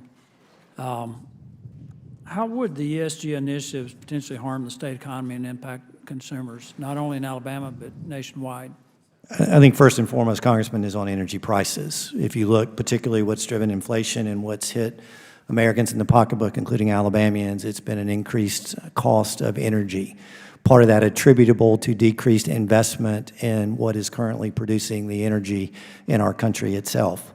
But beyond that, particularly, for example, within agriculture, is going to be the attack on agriculture as it relates to their responsibility, according to the left, for increased carbon emissions. Let's take, for example, our cattle industry. As you well know, that's a significant portion of our agriculture economy. We also know from data that cows themselves are the largest emitters of methane gas. And the question is going to be, do we find farmers discriminated against in their banking relationships? Do we see farmers discriminated against in other financial relationships that impact their ability to do their job? The reality is, Congressman, I don't think many in my state are ready to give up their hamburger. I don't think they're wanting to put tofu on their grill. The issue is whether or not we can produce the food products this country needs and to be able to do it in a way that we can make it affordable to Americans.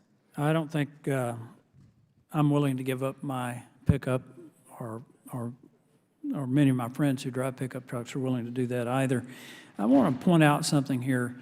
In this headlong rush to eliminate hydrocarbons from our economy, it's really insane. The very things that you have to build a renewable infrastructure, cement, steel, plastics, the majority of that's produced in China, but it all requires enormous amounts of natural gas. But there's one other thing that I'd like to point out. 83% or over 80% of the cost of fertilizer that is necessary for food production is natural gas.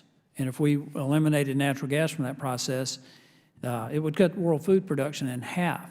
And what we're seeing with ESG driven investments, I think is not only a threat to our economy, it's a threat to our food supply in many respects, but it's also a huge help to China.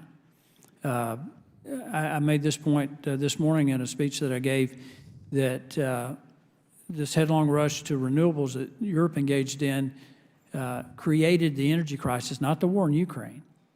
The war in Ukraine exposed it. And if they were to go 100% renewable, they would no longer be reliant on Russia or the United States or anybody else for natural gas, but they'll be reliant on China. And that's one of the big concerns that I have about this big push to ESG is how this empowers China. Would you agree with that? I do agree with that. And interesting, if you look at the history of energy transformation in our country, it's been driven by two sources, one of which is economic and the other is through technology. And it's usually taken a century or more for that to be able to take place. The current change is not driven by any action that this body has taken, but instead it's by global elites who believe there ought to be global energy policy. Not Congress acting, not those that are accountable to the people, but in fact, it is those outside of our country dictating what our policy should be. And it is benefiting China, who, by the way, is not as tied into the Paris Accord as many of our developed countries are. And it gives them an unfair competitive advantage over American companies as well by access to cheap energy. Well, as I've pointed out in another hearing, China's objective is not to save the planet from climate change. China's objective is to rule the planet as the world's sole superpower, and they want to do that by 2049. And we have this artificial target of trying to achieve net zero by 2050, which under no engineering scenario, no technology scenario is achievable. So now we're getting down where ESG is not only a threat to our economy, it's a threat to our national security. That's my opinion. I believe that as we continue to divest ourselves from our hydrocarbon infrastructure and go more to renewables, it will make us reliant on China for the very materials that we need to sustain our energy infrastructure for our economy and our national security. Would you agree? I would agree. I think we should have learned our lesson during COVID when we saw how dependent we were on products produced outside this country when we needed them during the pandemic. Mr. Chairman, I want to again thank the excellent witnesses, particularly the gentleman from Alabama. I yield back. Thank you. Chair recognizes Mr. Garcia of California for 5 minutes.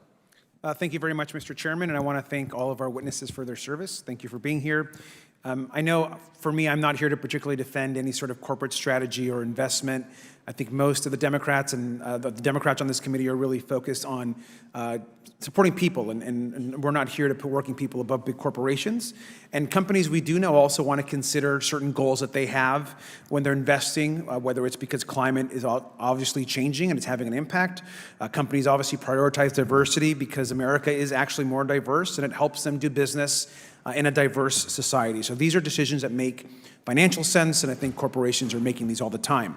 I think what we should also be is honest about what we're actually doing here. I think the majority is clearly trying to score political points with some sort of panic around whatever wokeism is. I'm not even sure what wokeism still is or how to actually describe it. And we have many business leaders in the community that are criticizing this Republican far-right agenda that's ignoring climate change and that really is not operating in any sort of reality, but in some sort of Fox News bubble and ecosystem. So the far-right wants a revenge, and they want a revenge on corporations, on working people, on everybody. The interest campaign that's happening across this country, and certainly here in this committee, is also heavily orchestrated and wide-reaching. ESG efforts have a lot of ties to dark money also across this country. I want to just give an example. I want to ask unanimous consent to submit for the record, a February 2023 article from the group Documented, which describes a private anti-ESG dinner on June 1st of last year during an annual Heritage Foundation meeting. So if I can please have that article submitted for the record. Attendees of this dinner included representatives of Consumers Research, which is an anti-union and anti-quote-unquote woke organization. Now, Mr. Frerichs. Without objection to order. Thank you, sir. Mr. Frerichs, a dinner like this, what does this tell you about coordination behind these kind of anti-ESG attacks? I think that it's not a surprise. We see it when letters are signed that there's someone behind it. Thank you. And at the heart of these anti-ESG campaigns is also a name that should be very familiar to the American public, and that's longtime conservative activist Leonard Leo. We all know that Leonard Leo has spent his career installing conservative justices to the Supreme Court in an effort to overturn Roe v. Wade and so much other progress across this country. You also may remember Mr. Leo from recent press reports that have said that he asked Kellyanne Conway and her polling firm to give Ginny Thomas, quote, another $25,000. He emphasized that the paperwork should have no mention of Ginny, of course. Now, we know that Mr. Leo has set his sights on our democracy, on our court. He's amassed $1.6 billion to do it. And so this is incredibly problematic for us as a country. And this is actually what this committee should be looking at. I also want to note an October 2022 article by the New York Times.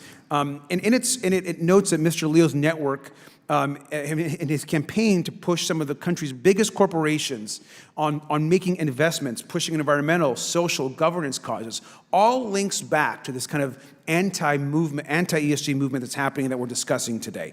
So again, Mr. Frerichs, as your perspective as Illinois State Treasurer, how do orchestrated campaigns, clearly as this one, also that have folks like Mr. Leo involved, how does it actually hinder the free market that our Republican colleagues seem to always uplift and care so much about? When they pass legislation that prohibits disclosure of information, that hinders our ability to make good decisions. When they pass legislation that punishes certain companies from making business decisions, it costs taxpayers in their states, and it's not insignificant dollars. We've documented billions and billions of dollars this legislation is going to cost American taxpayers. Thank you for that. Now, you signed a letter along with 13 other state treasurers opposing anti-ESG legislation and noted that these radical bans have very real consequences for taxpayers. You've discussed a lot of this today at this hearing, and I appreciate that. The letter warned that if these anti-ESG bans succeed, and I quote, there will be two kinds of states moving forward. States focus on short-term gains and states focus on long-term beneficial outcomes for all stakeholders. And you've alluded to this earlier today. Can you explain one more time, because I think this is a really critical piece of what you focused on today. What exactly do you mean by this part, by this quote in particular? So when we're investing college savings funds or retirement savings, I'm not so much interested in the next quarter profitability for a company, but their ability to be profitable for the next quarter of a century. That's because as a fiduciary, I'm looking out for those beneficiaries' long-term interests. We are not day traders. We don't hop in and out of these companies. We're universal investors. And rather than trying to boycott certain companies, we try to work with them. Thank you, sir. And I hope that the next committee meeting we can actually investigate Mr. Leo and his anti-ESG campaigns and support that's happening and causing destruction across this country. And with that, I yield back. Gentleman yields back. Chair recognizes Mr. Burchett from Tennessee for 5 minutes. Thank you, Mr. Chairman. I appreciate y'all being here, and I apologize that I'm the 435th most powerful member of Congress, and that by the time they get to me, sometimes my questions have already been asked. So when I ask you a question that you've been asked for the third time, I expect each of you to look at me with great respect and realizing that is an incredibly important question at that time, and I'd appreciate that. So thank you, guys.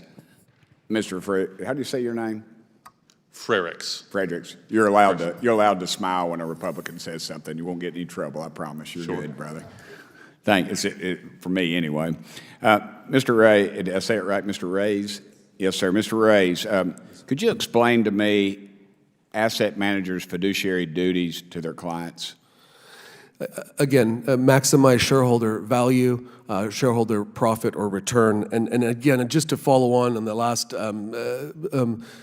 comments by the congressman, if you'll allow me, we want, as Republicans and Republican AGs, climate debate. We want discussion, we want dispute, we want determination, but we want that here in Congress, and I'm not sure why anybody on either side of the aisle would want to abdicate, would want to allow anyone else to usurp your power in Congress to make these rules. This is the frustrating thing about all of this. This isn't just about ESG information and facts. It's about ESG policy being pushed, again, by a process that totally bypasses Congress and undermines our democratic system. And let me say this, Congressman, if the policies that we're talking about are so self-evident and so popular, as been referenced before, with the American people, let them stand on their own merits here in Congress. Let them be passed into law. Don't let them be forced through a market that is anything but free with these ESG horizontal agreements. Okay. Along those same lines, could there be a scenario maybe that asset managers would have to choose between ESG initiatives and maybe their fiduciary duty to some of their clients? Absolutely. Those are at times competing interests. Sometimes they can be aligned. Sometimes you can have social good, you can have stakeholder capital along with shareholder capital all aligned. But at other times, they're definitely in conflict. Well, what kind of risk could these clients face if some of these asset managers perhaps would choose an ESG policy over maybe a financial return? Well, again, the risk short term is, as I've referenced earlier, a capital risk, a diminution in the value of their investments. But the long-term risk is broader, and that's the concern that we have. The more existential threat is to our system and government, foundations. Okay. I wonder, is it true that over 300 asset managers signed on to the Net Zero Asset Managers Initiative? I believe that's correct, or more. Okay, and do they control, I think, over $59 trillion possibly in assets? AUM, I believe that's right. I think that was in my written statement. I believe that's correct. Yeah. All right. And are you also aware that the largest asset manager in the world was BlackRock, and they signed on to the NZAM initiative? They did, and if you add State Street and Vanguard, it's about $26 trillion in assets, which is more than the U.S. GDP. Yes. Right. One of the initiatives, the NZAM, is to achieve zero emissions by 2050 in accordance with the Paris Agreement. Is that accurate? Yes, sir. Okay. Would you consider that to be a radical investment strategy? Yes, sir, given the I realize radical's a little strong, but the lack of certainty that this would even become a law, that there are going to be requirements. There are a number of reasons why I would say that yes, that is a. Mr. Marshall, would you agree with that? I would. Congressman, I also agree that you get more questions per capita in 5 minutes than anybody else on this panel. Yes, sir. Well, I'll work on that. And I appreciate you being from Alabama. I know that's a 2-year school. Being in Tennessee, it's a fully accredited 4-year school. And I forget, did y'all play football down there? I can't remember. Mr. Chairman, can I beg forgiveness? You're out of order. Okay, Mr. Marshall. Under the Climate Action 100+ initiative, the signers pledged to ensure 166 targeted companies take necessary action on climate change. Does that sound right to y'all? That's my understanding. Are any of these signers, do you think they're aware that they have a combined $68 trillion in assets under management? I think they understand it because they exercise that amount of money to be able to coerce policy changes for companies as a result of that. Okay, and those are in alignment with the Paris Agreement. I'm out of time. I appreciate y'all very much putting up with this. I know you come in here thinking, wow, I'm going before Congress, and I don't think we're even feeding y'all. But anyway, that's all right. I blame that on it's the Democrats' job to feed y'all. So thank you. Gentleman yields back. Chair recognizes Mr. Frost for Florida for 5 minutes. Thank you, Mr. Chairman. Less than 2 weeks ago, my home state of Florida became one of the first states to pass a law targeting ESG factors and investment recommendations. Just like other anti-woke witch hunts, the Florida legislature and governor are hoping to take their campaign of environmental negligence, social oppression, and incompetent governance to the national level. Florida Governor Ron DeSantis signed this bill into law even after business leaders, legislators, and public officials warned that similar legislation could hurt investors' bottom line and perpetrate systematic injustices. In January, a consulting firm estimated that just for Florida alone, prohibitions against responsible investing could cost taxpayers more than $300 million. And when a company chronically employs people of color in its lowest paying roles or spills toxic pollutants into the Gulf of Mexico, I believe they become a greater financial risk. They also become more of a risk to the people of the state. Americans don't want to sponsor bigotry, corruption, and the destruction of our climate. And it's not just everyday Americans. Many different folks have been talking about this in the business community. It never ceases to amaze me how far the Republican anti-woke agenda can get from what Americans actually want. Mr. Fredericks, thank you so much for being here. Are you familiar with the November 2022 letter that Republican AGs circulated related to responsible investing? Vaguely. Are you also familiar with the letter circulated by 16 attorneys general that eviscerated the Republican attack against the effectiveness and importance of responsible investing? I've not read both letters recently, but I'm aware of both of them. Mr. Chairman, I request unanimous consent to enter into the record a letter from attorneys general that clearly outline that responsible investing is sound fiscal policy. Thank you, Mr. Chair. A bill similar to the Florida bill was introduced in Kansas. That bill was projected to cost $3.6 billion over 10 years in lower pension system returns. That bill was met with so much backlash from stakeholders that a Kansas legislator was forced to drop the toughest version of the bill. In Indiana, after researchers reported that an anti-ESG bill would cost its pension system $6.7 billion over 10 years, lawmakers were also forced to rewrite the bill before it could pass. Similar pushback stalled efforts like this in North Dakota as well. Mr. Fredericks, why do you think these bills are facing so much backlash, even in Republican states? I think they're facing backlash because they're anti-free market. They're going to cost the taxpayers money. It's being pushed by a special interest out there. You know, I heard talk about we want Congress to make these decisions. If Congress is going to make the same decisions that are costing these states billions of dollars, they will cost this country trillions of dollars. I would say, what happened to the argument of states' rights? In Illinois, we want the right to consider all of this data. If another state doesn't want to and they want to get lower returns, that is their choice. We believe in choice. Don't take away our choice. Yeah, I asked myself the same questions about rights of local government and states' rights. You know, in my state of Florida, that has completely gone out the window. This is not the same This isn't your father's Republican Party.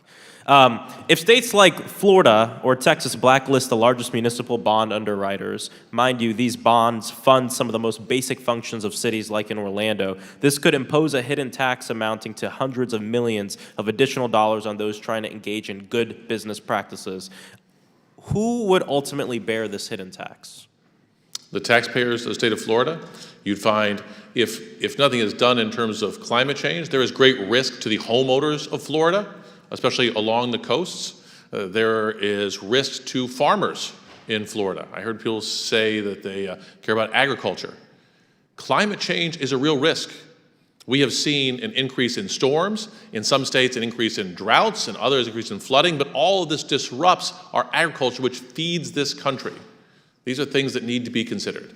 Exactly. We've seen an increase in storms, and we've seen those same storms become longer and worse and devastating effects. Entire cities in Florida were decimated due to the hurricanes last year. These anti-ESG laws benefit no one, not everyday Americans who want to see our financial sector invested in for what's good for America, not stakeholders. And once again, Republican lawmakers are trying to restrict individual liberty and force compliance with policies that the majority of Americans oppose. This is especially shown by the backlash that many of these bills have faced in both Democratic and Republican-controlled states.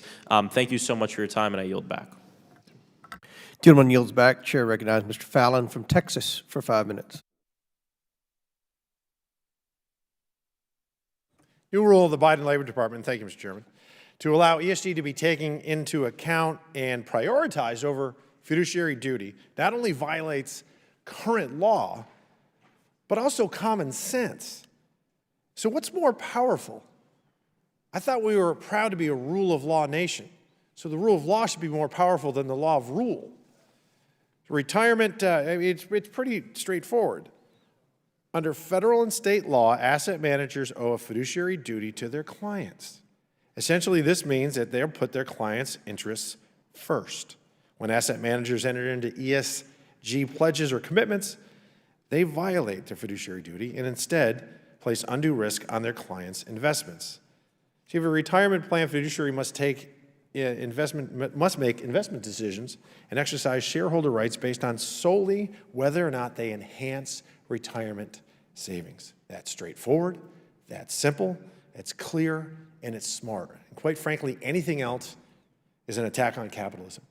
So we had a chart here earlier from one of my colleagues that had ESG investments all really high, and the traditional investments were lower. So that was compelling. Is it true? Because if it was, it would seem that would already fit in to the definition that I just read about being and acting in your client's best interest. But unfortunately, it's not. Bradford Cornell of UCLA and Aswath Damodaran of New York University reviewed shareholder value created by firms with high and low ESG ratings and scores provided by professional rating agencies. And their conclusion was, and I quote, telling firms that being socially responsible will deliver higher growth, profits, and value is false advertising. What they found at the micro level was also on the macro level. Over the past 5 years, global ESG funds have underperformed the market by 250 basis points, 6.3% as opposed to the 8.9% you would have received under traditional investments. This means that an investor that's going to put in 10 grand comes out with 13.5 instead of 15,250. So it's interesting to note, too, a new report from researchers from the universities of Utah, Hong Kong, and Miami found there's no evidence that socially responsible investment funds improve corporate behavior. Now, why is that? And that's very simple. The production of goods and services declines only when people stop buying them, not when others stop investing in the companies that produce them. This is merely another attempt by the far left to perform an end around of current law, meddling in free markets, to compel behavior and achieve their dreams of a non-existent socialist utopia. What you get, and you're paying for it, what you get is more risks, more danger, less stability, and fewer returns. And the ESG ratings, by the way, themselves are all over the board. So consider this. broadly accepted financial accounting practices have enabled competing rating agencies, competitors like Fitch and S&P and Moody's, to reach similar credit evaluations 99% of the time. ESG counterparts can't say the same thing. MSCI and Sustainalytics,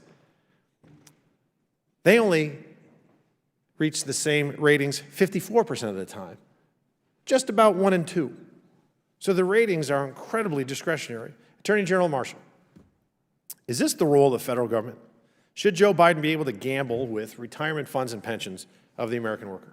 No, and we've heard during this hearing today that this is as a Republican issue. In fact, dealing with ERISA has been a bipartisan issue that the Senate showed very strongly when they voted to overturn the rule that the Department of Labor had advanced, as well as the one that we're currently litigating. The concern has to do with what does it mean to be a fiduciary, and what are we doing to be able to protect the hard-earned dollars and investments of American workers. Clearly, this administration has gone too far. Attorney General Reyes, federal, state, and local governments defined benefit plans make up $7.6 trillion of the $33.5 trillion U.S. investment retirement market. How does funneling these workers' retirement funds toward varying lobbying efforts impact these governments' ability to function independently? I'm going to quote from the Vanguard CEO when he pulled Vanguard out of the NAZM. He said, we cannot state that ESG investing is better performance-wise than broad index-based investing. Our research indicates ESG investing does not have any advantage over broad-based investing. This ERISA rule, again, critically important to 152 million working Americans. That's out of a total of 158 for $12 trillion of their hard-earned dollars. And again, as you noted earlier, Congressman, the rule is violative of ERISA on its face, and we believe defective for a number of other reasons that we're confident will prevail on in court. Thank you. Thank you, Mr. Chair. I yield back. Gentleman yields back. Chair recognizes Ms. Balint from Vermont for 5 minutes. Thank you, Mr. Chair, and thank you, gentlemen, for being here. I'm sure it's been quite grueling to get to this point. So I want to just say I'm a former public school teacher, and I earned a state pension through that work. And I really see my job today as trying to explain to Vermonters why the topic of today's hearing matters to them. So if you have a public pension or a retirement plan, or if your retirement savings are invested in the market, this matters to you. And considering environmental, social, and governance factors in investment decisions, I believe, is just good fiduciary practice. And in fact, considering ESG factors, also known as responsible investing principles, are part of an asset manager's fiduciary duty to their clients, who are regular people. They are teachers, first responders, nurses. Mr. Frerichs, how would you define an asset manager's fiduciary duty to the layperson? How do you explain it to regular people who may be watching this? To make investments to get the greatest return for the time period that the pensioners or the beneficiaries would need them. So would you say an asset manager has a responsibility always to act on behalf of the client's best financial interests when they're managing their accounts? Most certainly. Would you agree that an asset manager's fiduciary duty requires the consideration of issues that affect a company's financial performance and its bottom line? Correct, I would. And so you said earlier, and I thought this was great, you said we are not day traders, right? Yes. We're looking for investments in the long term. And certainly I think about that with my pension. I want to make sure that whoever is managing those investments is thinking about factors over the long term. So to make it extremely clear for everyone, how do ESG factors help an asset manager assess investments? Because that's what we're talking about here. Am I making the right investments? Flesh that out for us, if you could. These factors all deal with risk. We're universal investors. When you're investing hundreds of billions of dollars, you don't sort of pick and choose a couple of companies out there. What you try to do is engage with the companies you invest in and make sure they continue to be sustainable over the long run. We want these companies to be profitable. But if you make short-term decisions, if you're trying to be profitable this quarter, there are easy levers to pull. You can stop spending on R&D. You can lay off employees. You can raise prices. And that will make you profitable in the short run, but in the long run, your customers, with those increased prices, may leave you. Those employees that you laid off, the remaining ones, may be despondent, they may be demoralized, they may slow down, they may go on strike. If you stop investing in R&D, your competitors will overtake you in the future. And so the question is the time frame. Do we want companies making decisions for the short run or for the long term? And as someone in charge of managing college savings funds, retirement funds, pensions, we invest for the long run. And the other thing that I thought was really interesting is, as a colleague said earlier, this is not a mandate, right? This is about being permissive. So do Republican efforts to prohibit the consideration, just the consideration of these factors, create legal risks for fiduciaries going forward? Let me say, investing is hard. There's lots of information out there, lots of data you have to consider. If someone doesn't want to do that work, that's okay. I would say they're not doing their fiduciary duty if they don't do that. But if they limit my ability to have access to data, to consider all kinds of variables out there, they're making it difficult for me to maximize returns for the beneficiaries for the long run. So essentially, they're taking tools away from you that would enable you to make the best decisions on behalf of your clients. Correctly, and I'm not trying to take any tools away from them. If they don't want to look at these risk factors, they don't have to. We don't mandate that. But what state legislatures are doing is they're mandating that our asset managers, that our advising firms cannot provide us with this data, and that is dangerous. It is dangerous for Americans, it's dangerous to pensioners, it's dangerous for those teachers who are retiring on a small pension. I'm so glad that you just boiled it down, because that's what we're talking about here. We're saying you can't have the information that you need to make the best possible decisions for your client. Exactly. It's absurd, right? Yes. Okay, just want to be clear here. So, responsible investing means gathering information about and considering ESG factors, or among others, that help you determine the best choice for your client. And I just want to say this is just such a dangerous path that we're going down here. It goes along with the book banning that we had earlier. Taking away information from people is not what this government is supposed to be about. Thank you. Thank you.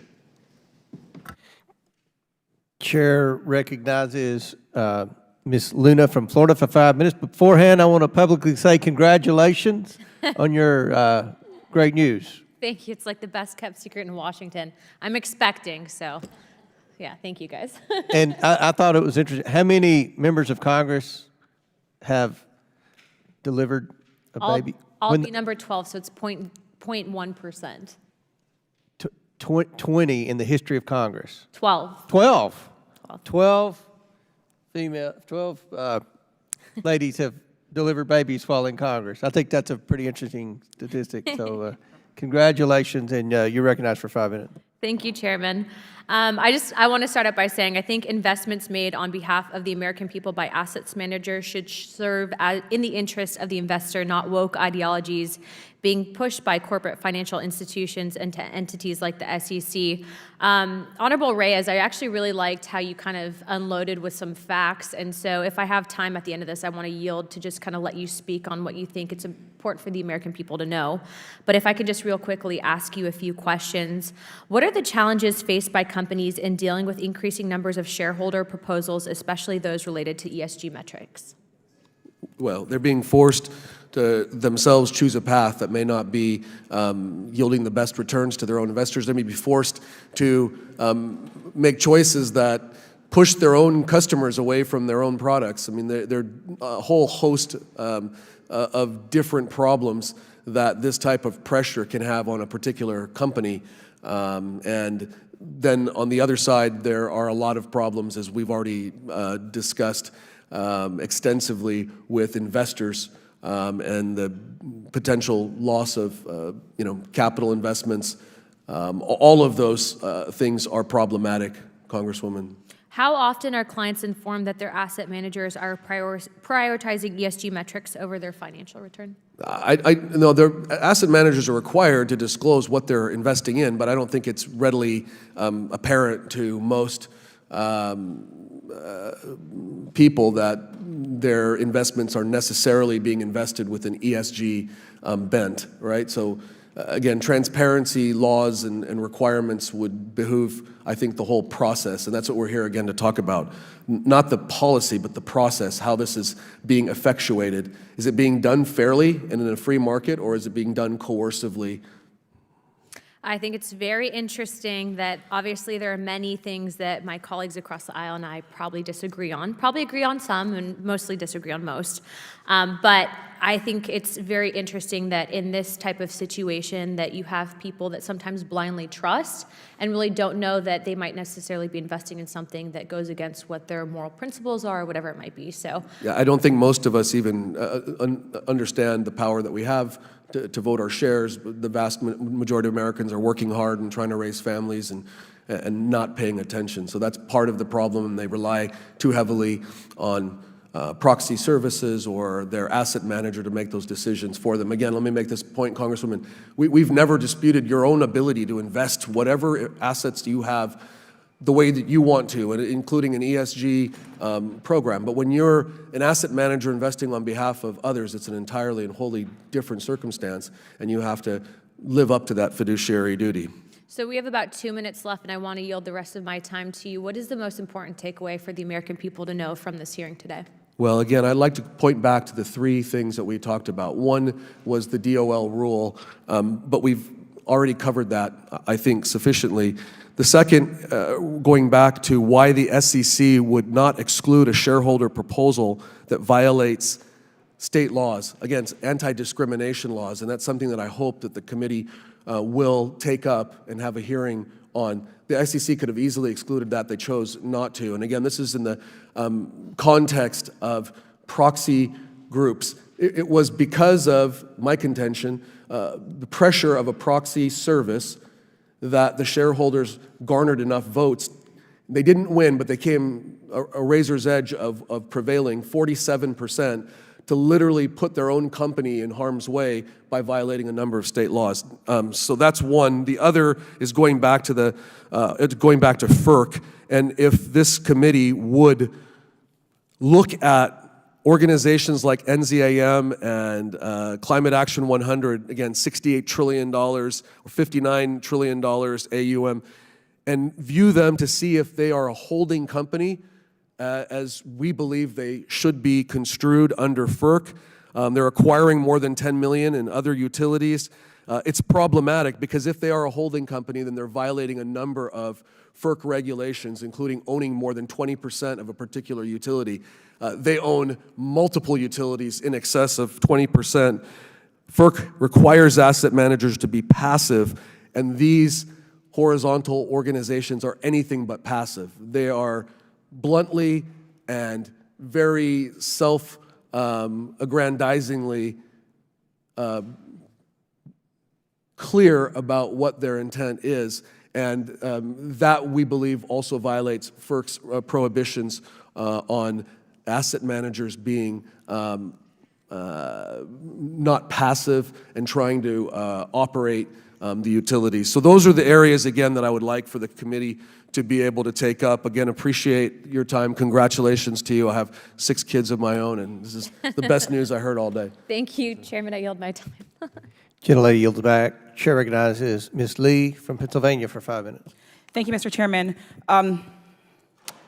Every day, it seems like there's a new acronym that my Republican colleagues are afraid of, or fear-mongering and driving up some fear around. I'm having a really difficult time keeping up with them. So I think, like some of my colleagues before me, I hope that we can use this time to kind of get to the heart of what this is about. Mr. Frerichs, I was wondering if you can help me with a quick hypothetical. And of course, please forgive me if any of this is a bit repetitive, but we're all just trying to figure out how to deliver this information best to our districts. So let's say I'm a first-time investor looking to start my retirement fund, and we're discussing how to invest the money I've earned, or I've saved, excuse me.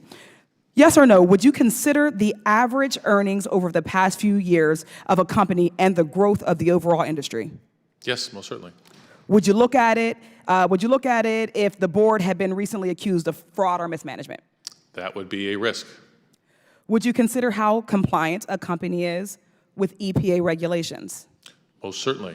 You might be able to save money by dumping chemicals illegally, but it will cost you. You can either pay now or you can pay later. Thank you. Adding to that, why would you look at all of those factors when advising me on how to invest my money? Because all of them will have an impact on the returns you make. Thank you.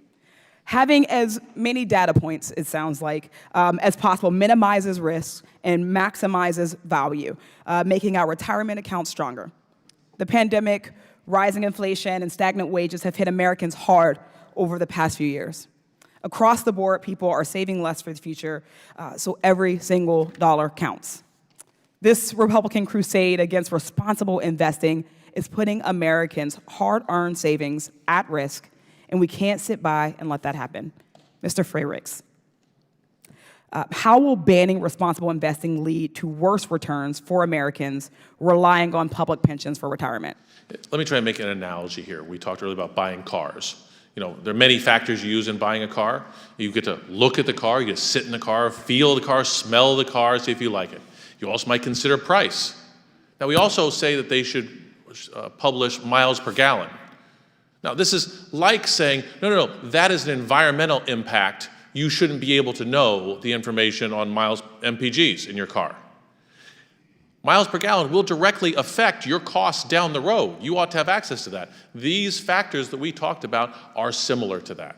And these efforts to deny us information on environmental and social and corporate governance issues are making it more difficult for us to be good consumers. Thank you for that. Republicans would rather force our public servants to throw away hard-earned money and extra fees than simply allow financial professionals to invest responsibly. They're willing to risk the retirement savings of our teachers, our firefighters, our municipal workers, our public servants, all to protect wealthy corporate interests. Limiting responsible investing isn't even a popular concept in Republican-controlled state legislatures, as my colleague from Florida before me mentioned, Indiana as one. The Indiana bill as one such option. Mr. Frayricks, who will be stuck paying the price if Republicans are successful in restricting and banning responsible investing? It's ultimately on the pensioners, on the beneficiaries of these retirement funds, if they are getting reduced benefits, reduced interest returns, or they're paying more in additional costs like they are in Texas or like your colleague from Florida pointed out, ultimately it falls on the taxpayers. Thank you. Typically, responding to these extreme conspiracy theories isn't worth turning our attention away from so many of the important issues facing our country. But propping up their corporate buddies' interests at the expense of Americans' retirement is despicable. And we just can't let that happen. Thank you, Mr. Frayricks and the panel. Mr. Chairman, I yield back. Chair recognizes Ms. McLean from Michigan for 5 minutes. Thank you, Mr. Chairman, and thank you all for being here today. I appreciate it. In my opinion, simply put, ESG is a politicalization of investing in and continues to be weaponized by the radical left. I pulled the definition. The primary responsibility of fiduciaries is to run the plan solely in the interest of participants and beneficiaries for the exclusive purpose of providing benefits and paying plan expenses. Fiduciaries must act prudently and must diversify the plan's investments in order to minimize the risk of large losses. Am I correct in that? That's a definition, right? So I just want to make sure we're all on the same page. Mr. Reyes and Mr. Marshall, are asset managers required to tell their clients when they enter into these ESG-related pledges? I think General Reyes has answered specifically that the answer is no. No. That there's not a direct disclosure requirement. So I want to make sure that everyone understands. I'm an investor. I'm going to invest in ABC fund, right? But you have made an agreement or a pledge with an ESG investment, right? That is based on your belief of what is ESG compliant or whatnot. And you don't have to tell me that you've entered into that pledge. Am I correct in that? Yes. Okay. Could you imagine if we did that like with a pro-life or something? I think my colleagues on the other side would actually go crazy.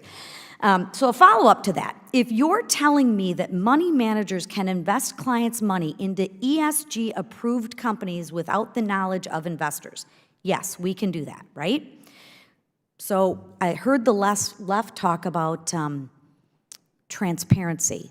Is that a definition of transparent, not being transparent with the investors on the pledges that you've made behind their backs? I think one of the major issues for attorneys general is for our consumers to make sure they're fully informed in business transactions in which they engage. I mean, I am all for if people want people to have choice in where their money goes and what they look at, right? But if we're going to be honest and we're going to be transparent, wouldn't it make sense? What's the harm in saying, hey, I entered into a pledge that requires me to do some ESG stuff? What's the harm in that? What are we trying to hide? I don't understand that. Why the lack of transparency? I'll say from Illinois' perspective, that's not a problem. We publish all of our corporate engagements online. So our votes out there. everyone does that, or just Illinois? We do that in our office. That's the only office I can control.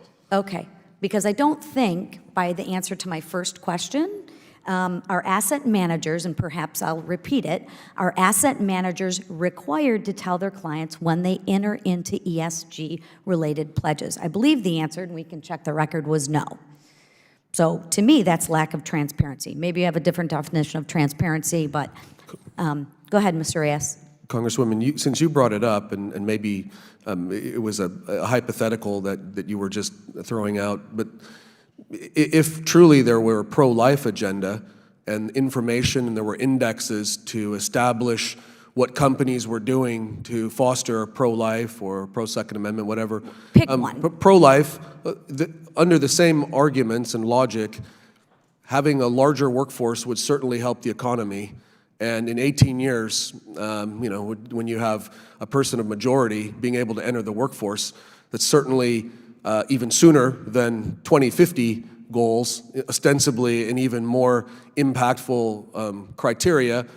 Would then my colleagues be equally open to considering all of that information? I don't know, but it's a good hypothetical. I don't know either, but I have an opinion on where I think they might stand. But at any rate, in my opinion, ESG investments distribute money based on political agendas. That's not their job. It's not to have a political agenda. Rather, their earnings are best returned for savers. I mean, at the end of the day, rate of return needs to matter, because then we're going to go back when all of these investments fail, and we're going to look at the investment companies and say, well, you didn't return your investment. We have to be transparent with the American people. And if we can't be transparent with our ideological views, then what are we hiding? And that's all, that's the purpose in let's just be transparent. And let's be transparent with a concept through all of our investing. And with that, I'm over, so thank you. Chair recognizes Ms. Crockett from Texas for 5 minutes. Thank you, Mr. Chair. And before I begin, let me first just say thank you so much. I sit on the Ag Committee, so you were like feeding my soul as you were talking about the struggles of our farmers, because I've been listening to my farmers talk about the droughts, and I am from the state of Texas where we are enduring droughts, floods, as well as freezes. So we have everything as a result of the thing that really does exist called climate change. So thank you for that.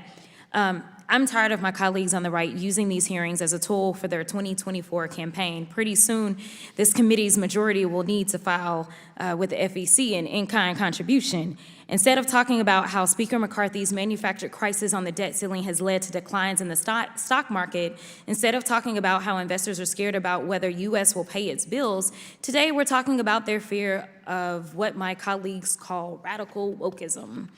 ESG is not, I repeat, ESG is not radical or woke. And being from Texas, I can tell you what radical looks like, because clearly we've had some tragedies just this past week because of radical rhetoric, if we're going to talk about what radical looks like.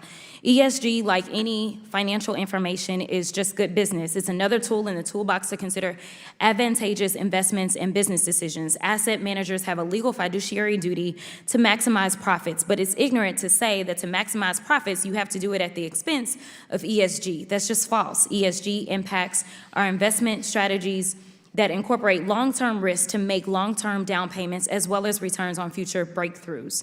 They allow financial professions to manage and promote risk reduction for client investments to maximize returns. I'm surprised our chairman is opposed to this because just last week, he praised the GAO's high-risk list as a valuable tool for, quote, Congress can make more informed decisions.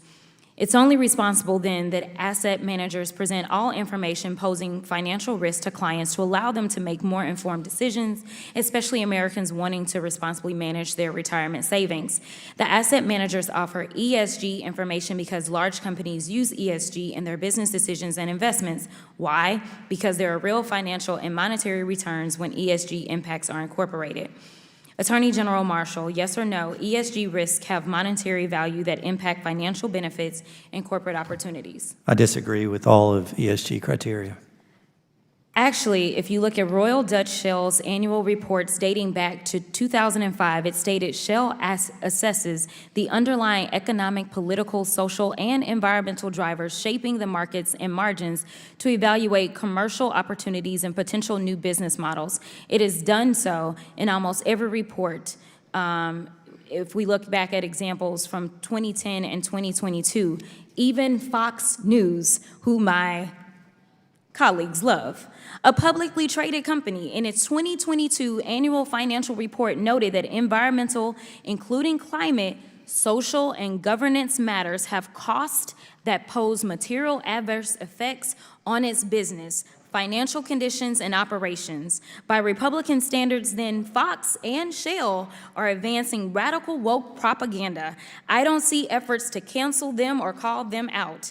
As Attorney General Marshall said in his written testimony, global elites using ESG, a woke economic strategy to hijack our capitalist system. But I digress. Attorney General Marshall, will you file lawsuits against Fox for breaching its fiduciary duties, or is it just the investment advisors publicly providing information on ESG that you want to target?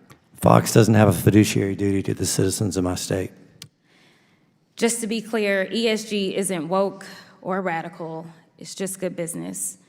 Don't take my word for it. A New York University economic study examined over 1,000 reports reviewing the relationship between ESG and financial performance. It overwhelmingly found a positive relation between ESG and financial performance for returns on assets, returns on equity, or stock prices.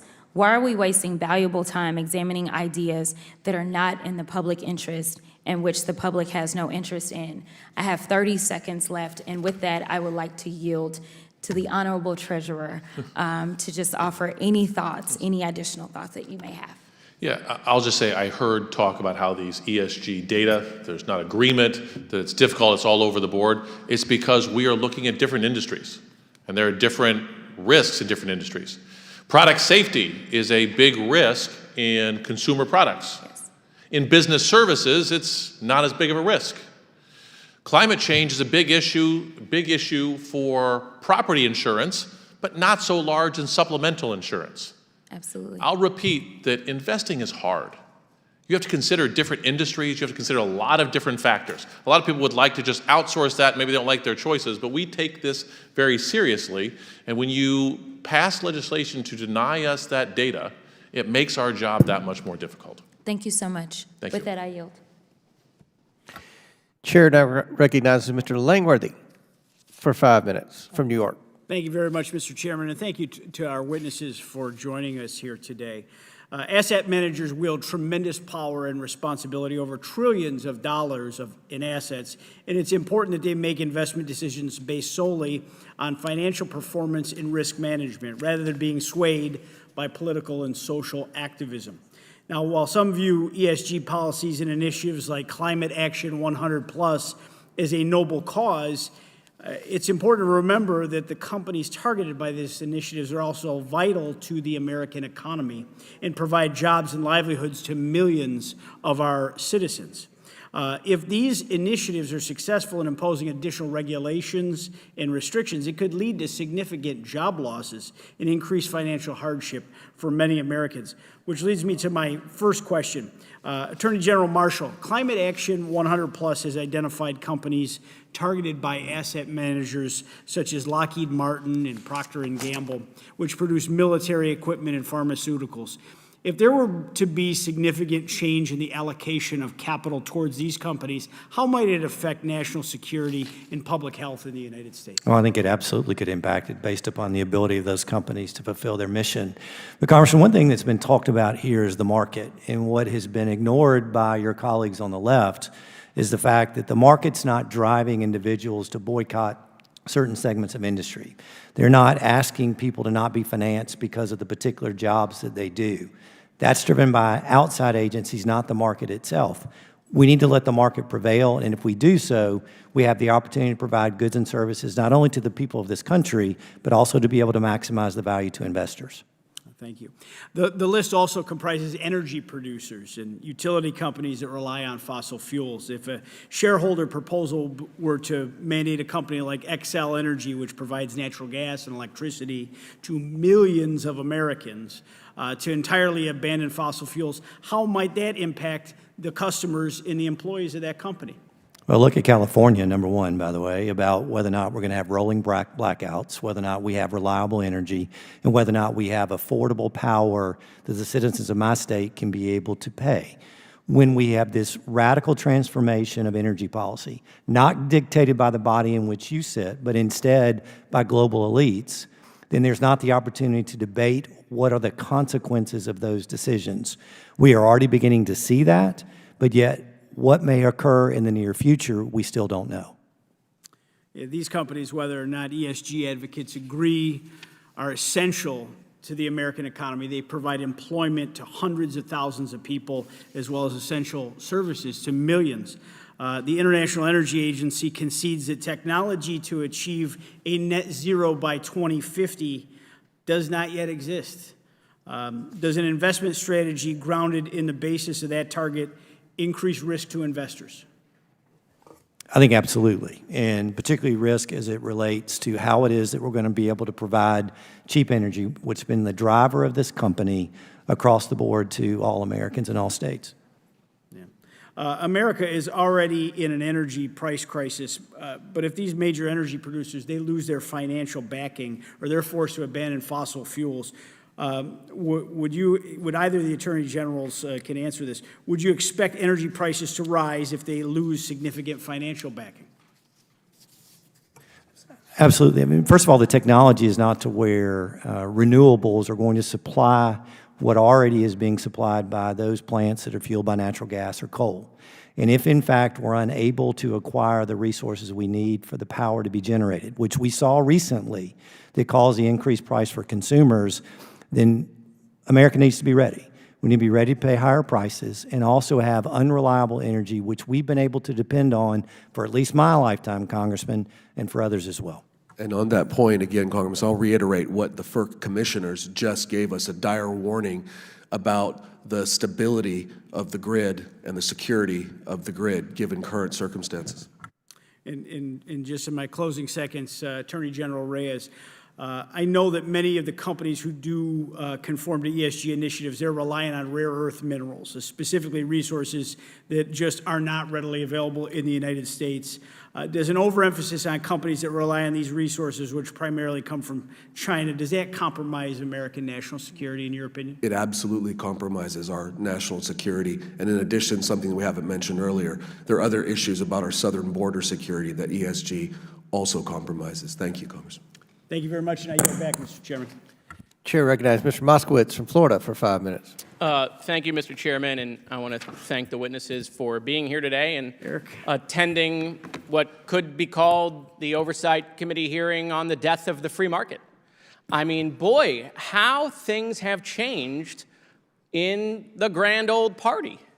I mean, it used to be about free markets, and it used to be about corporate freedom, and and it used to be small government, and it used to be, government out of businesses, government out of the bedroom. Boy, has that pendulum really swung here. I mean, we want government everywhere. I mean, this is like corporate socialism, where we now want the government to tell people that they have to invest in certain companies, like individuals can't make the decision. I mean, it is a wild sort of turn of events for the grand old party. I mean, if Ronald Reagan was here and he was listening to people talk about, that we need government to make sure that people have to invest in companies that, make guns, he wouldn't even recognize you guys. But some of the witnesses, when they were talking about ESG, they talked about as if it was a deadly weapon that's going to destroy our country. It's not. It's not a widely supported investment strategy used to minimize and maximize returns. One of that is shown to offer, greater long-term resilience, lower risks due to factoring in all potential cost to society. But I want to focus on this deadly weapon part. I'm from Parkland, where the shooting was at my high school, Marjory Stoneman Douglas. So if you want clarity on what a deadly weapon is, I can assure you it's not ESG. It's a kid with an AR-15 and unlimited ammunition walking into my school and killing 17 people. So let's have a real sort of grip of reality of what investment strategy is or is not versus what a deadly weapon is. After the Marjory Stoneman Douglas school shooting, Walmart, Dick's Sporting Goods announced that they would stop selling assault rifles, and I applauded them for doing that. And if I want to invest in a company because they've decided to make a policy change, I should have that ability to do so or not do so, by the way. I'm pretty sure I just saw, some of my colleagues going out and, shooting Bud Light cans because, they didn't like what Bud Light was doing. Should we have government mandate that they got to go invest in Bud Light because we want to support Bud Light? I mean, that's what you guys are advocating. It's really kind of crazy. And so, I don't know what we're doing here, Mr. Chairman. This is part one. There's going to be a part two. I mean, part one was just so fascinating. I can't wait for part two. But this committee has not taken any action on gun violence. We want to talk about a deadly weapon. This committee has not looked at all into AR-15s or deadly weapons or school shootings or mass shootings. I mean, you think parents in this country care about ESG? No, they care about dropping their kid off at a movie theater or at a mall, or at school. They don't care about ESG. This is stuff that 10% of Twitter cares about, okay?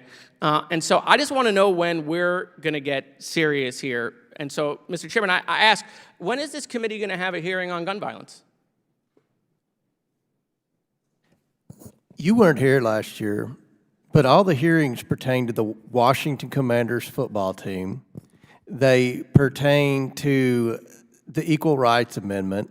They pertain to abortion. They didn't have a single hearing with a single Biden administration official.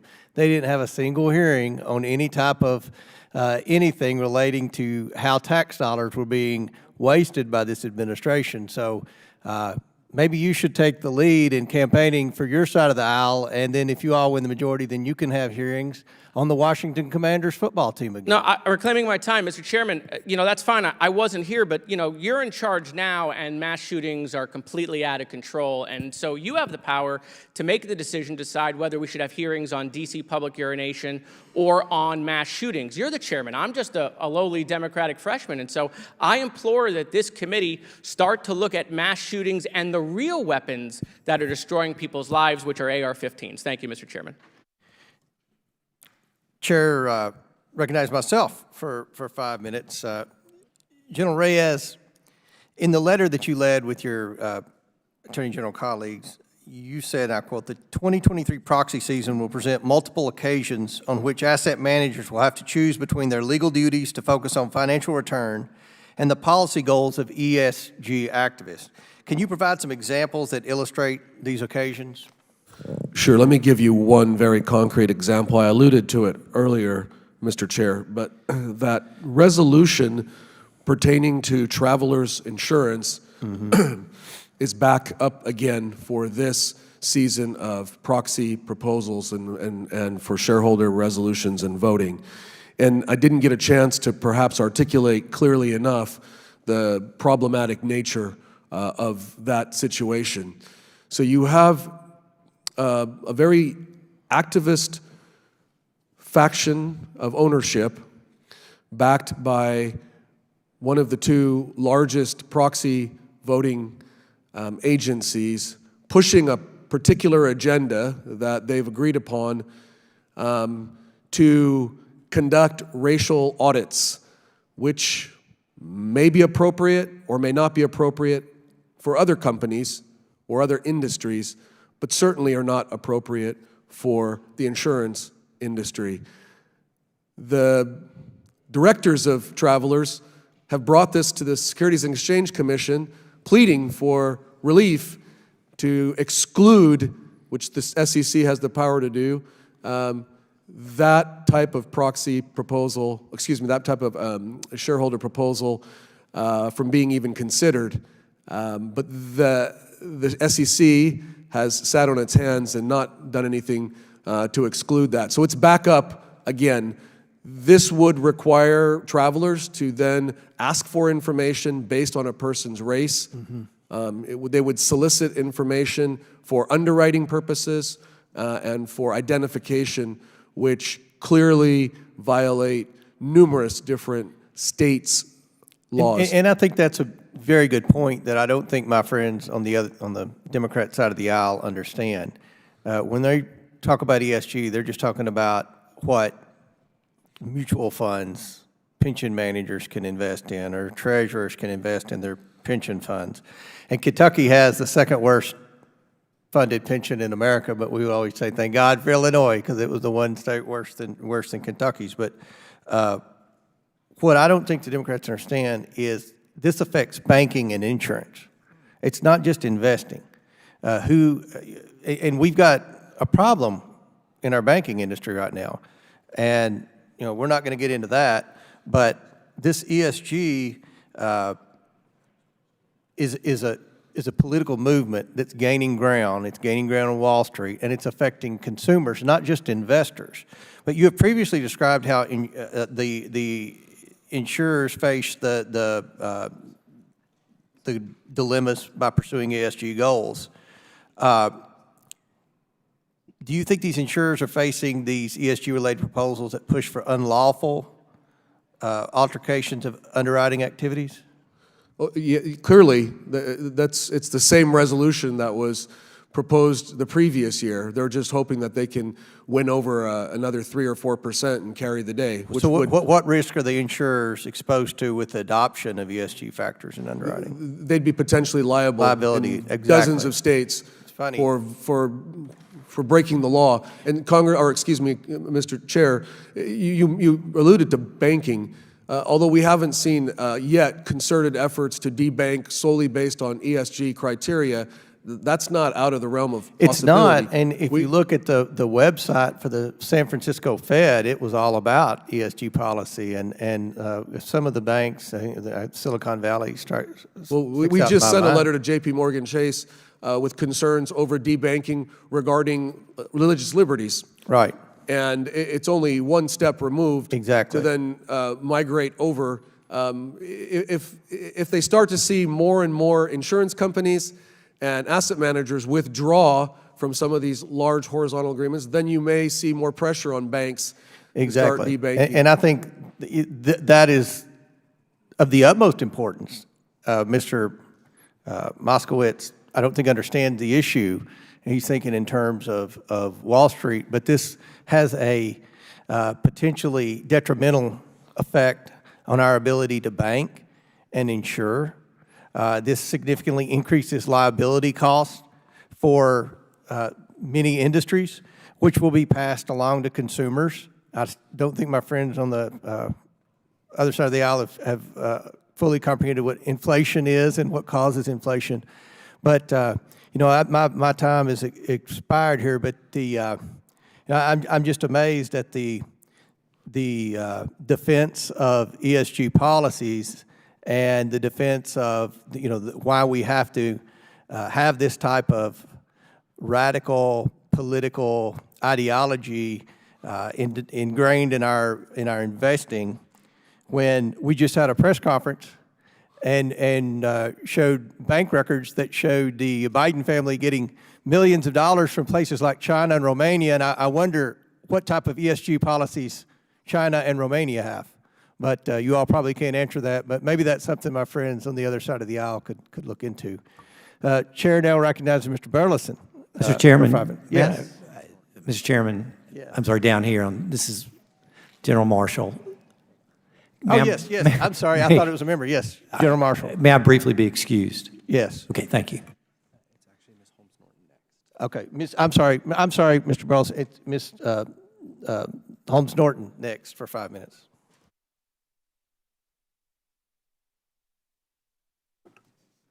Thank you, Mr. Chairman.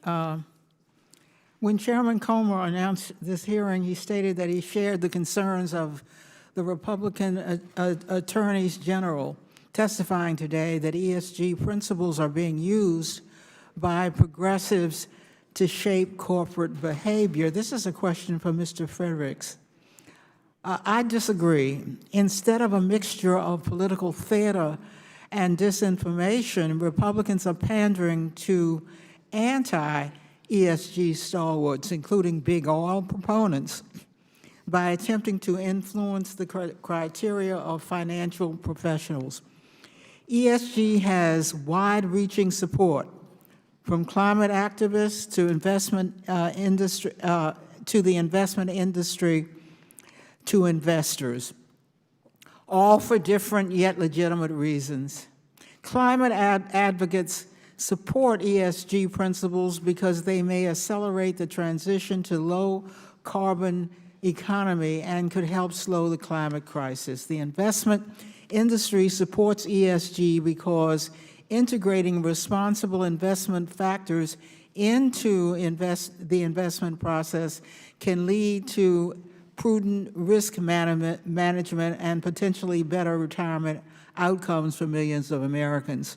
Investors support ESG because as consumers, they demand to invest their hard-earned money in companies that reflect their values and promote governance. Mr. Fredericks, as the Illinois State Treasurer, you are the main investor and asset manager for public funding in your state. Do you support using ESG principles as part of responsible investing for the state of Illinois? Most certainly we do. It's fundamental to our risk analysis, which is our main responsibility for our pensioners, for our college savers, to make sure that they do not suffer some of those risks that we have seen with collapses of companies like Enron, like Purdue Pharma. Would you say there is widespread support for ESG in Illinois across political spectrums? I would say within the investment community, there has been increasing support. A significant percentage of investors, public asset managers out there, consider this ESG data in their investments. The only thing radical going on right now, the only major change going on is this pushback. I hear a lot of concern for banks being bullied or muscled or told what to do. But I only know of one piece of legislation in the state of Texas that told banks where they have to invest. If you had asked me 30 years ago what I thought the odds of me defending the free market against a Republican legislature trying to have a planned economy mandating what businesses have to invest in, I would have laughed. But that's where we are today. Well, Mr. Fredericks, support for ESG is derived not only from investors wanting to ensure their money is going to worthy companies, but also the financial benefits of responsible investing. According to research on returns from responsible investment taking into account ESG factors, offers greater long-term resilience and lower risks due to factoring in all potential costs to society, such as climate change and pollution. For example, companies that are less reliant on fossil fuels are more likely to be considered good long-term investments than companies that remain heavily dependent on them. Similarly, corporations that are more diverse and more reflective of the U.S. population are better suited to meet the needs of consumer demands of an increasingly diverse marketplace. Mr. Fredericks, can you explain why these types of considerations are so important to investors? Well, I can explain, or I can ask a question, do you know which companies out there were happy that they made efforts over the last several years to decarbonize? European countries affected by Vladimir Putin's war against Ukraine and with a rising spike in energy costs are happy they made those decisions. They limited risk from things like that aggression, but they also benefit from this climate transition. This is not all about costs. There are opportunities that come with climate change. And businesses that are positioning themselves to be at the forefront there are businesses that are going to be profitable in the future. Those are the businesses we want to be investing in. ESG is widely supported across the country and the political spectrum. Countless investors and asset managers have pivoted to focus on responsible investing because of the benefits it provides for the world and Americans' wallets. I yield back. Chair recognizes Mr. Timmons from South Carolina for 5 minutes. For Congressman Timmons, I am not running away, but I could also use a slight break. I'll be back shortly. Can you go in 5 minutes, please? Sure. All right, sorry. I'm literally only asking you questions. Great, okay. Sorry, I appreciate that. We will let you leave right after this. So I guess let's just talk about the goals of ESG. The ESG movement is designed to protect the environment. We all want that. Social, well, hold on, is to facilitate a cleaner environment for generations to come. Social, we want every business and their teams to facilitate a working environment that everyone is accepted, is paid a reasonable wage, appropriate with their skill set, and as governance, and I'm in the military, I'm in the Air Force, and we talk about this a lot. We want every decision-making room to reflect the people that they serve, whatever those percentages are. And so those are the goals. And so you reference two things that I just totally disagree with have anything to do with ESG. Litigation risk for pharma and understaffing for whatever business you're referencing. Those are not ESG. That is a legitimate thing to take into account as it relates to the profitability of a business. If they're going to get sued and lose hundreds of billions of dollars, that's going to affect their bottom line. Understaffing, it could result in a worse good or product, which could also subject it to major challenges in their profitability. So, and you also referenced football being merit-based, and I would argue that professional sports might be the single most merit-based because they want to win, but almost zero professional team reflects the makeup of the people that they serve, whether it's the United States, whether it's local. So, I mean, I don't see that as being relevant. So you also talk about the fact that this is important. Everybody wants to do this, but I'm okay with Illinois doing whatever y'all want to do. But you currently have a $140 billion deficit with your pension. And when you go into austerity measures, you're going to come to Congress and you're going to say, we have a massive deficit, we're going to have to go into austerity measures, it's going to impact all these people, it's going to be so sad. But I would argue that the decisions you're making, specifically as it relates to enforcing your proxy voting rights, to basically try to make, I mean, I guess this is the governance social component of it, but it's not merit-based. It's not designed to return, to make a return on that investment. And so in a world where gender, where sexual orientation, where race have become fluid, I mean, these are things that change, how do you justify putting emphasis on that as it relates to your proxy voting rights? How do you not see that that is not a merit base and that is going to result in a lower return, and it's going to cause more problems than you're having right now with your pension? Okay. I've explained this before, and I'll explain it again because I think there's a misunderstanding of what ESG is. ESG is data. And you said all those goals that I have, those are not my goals.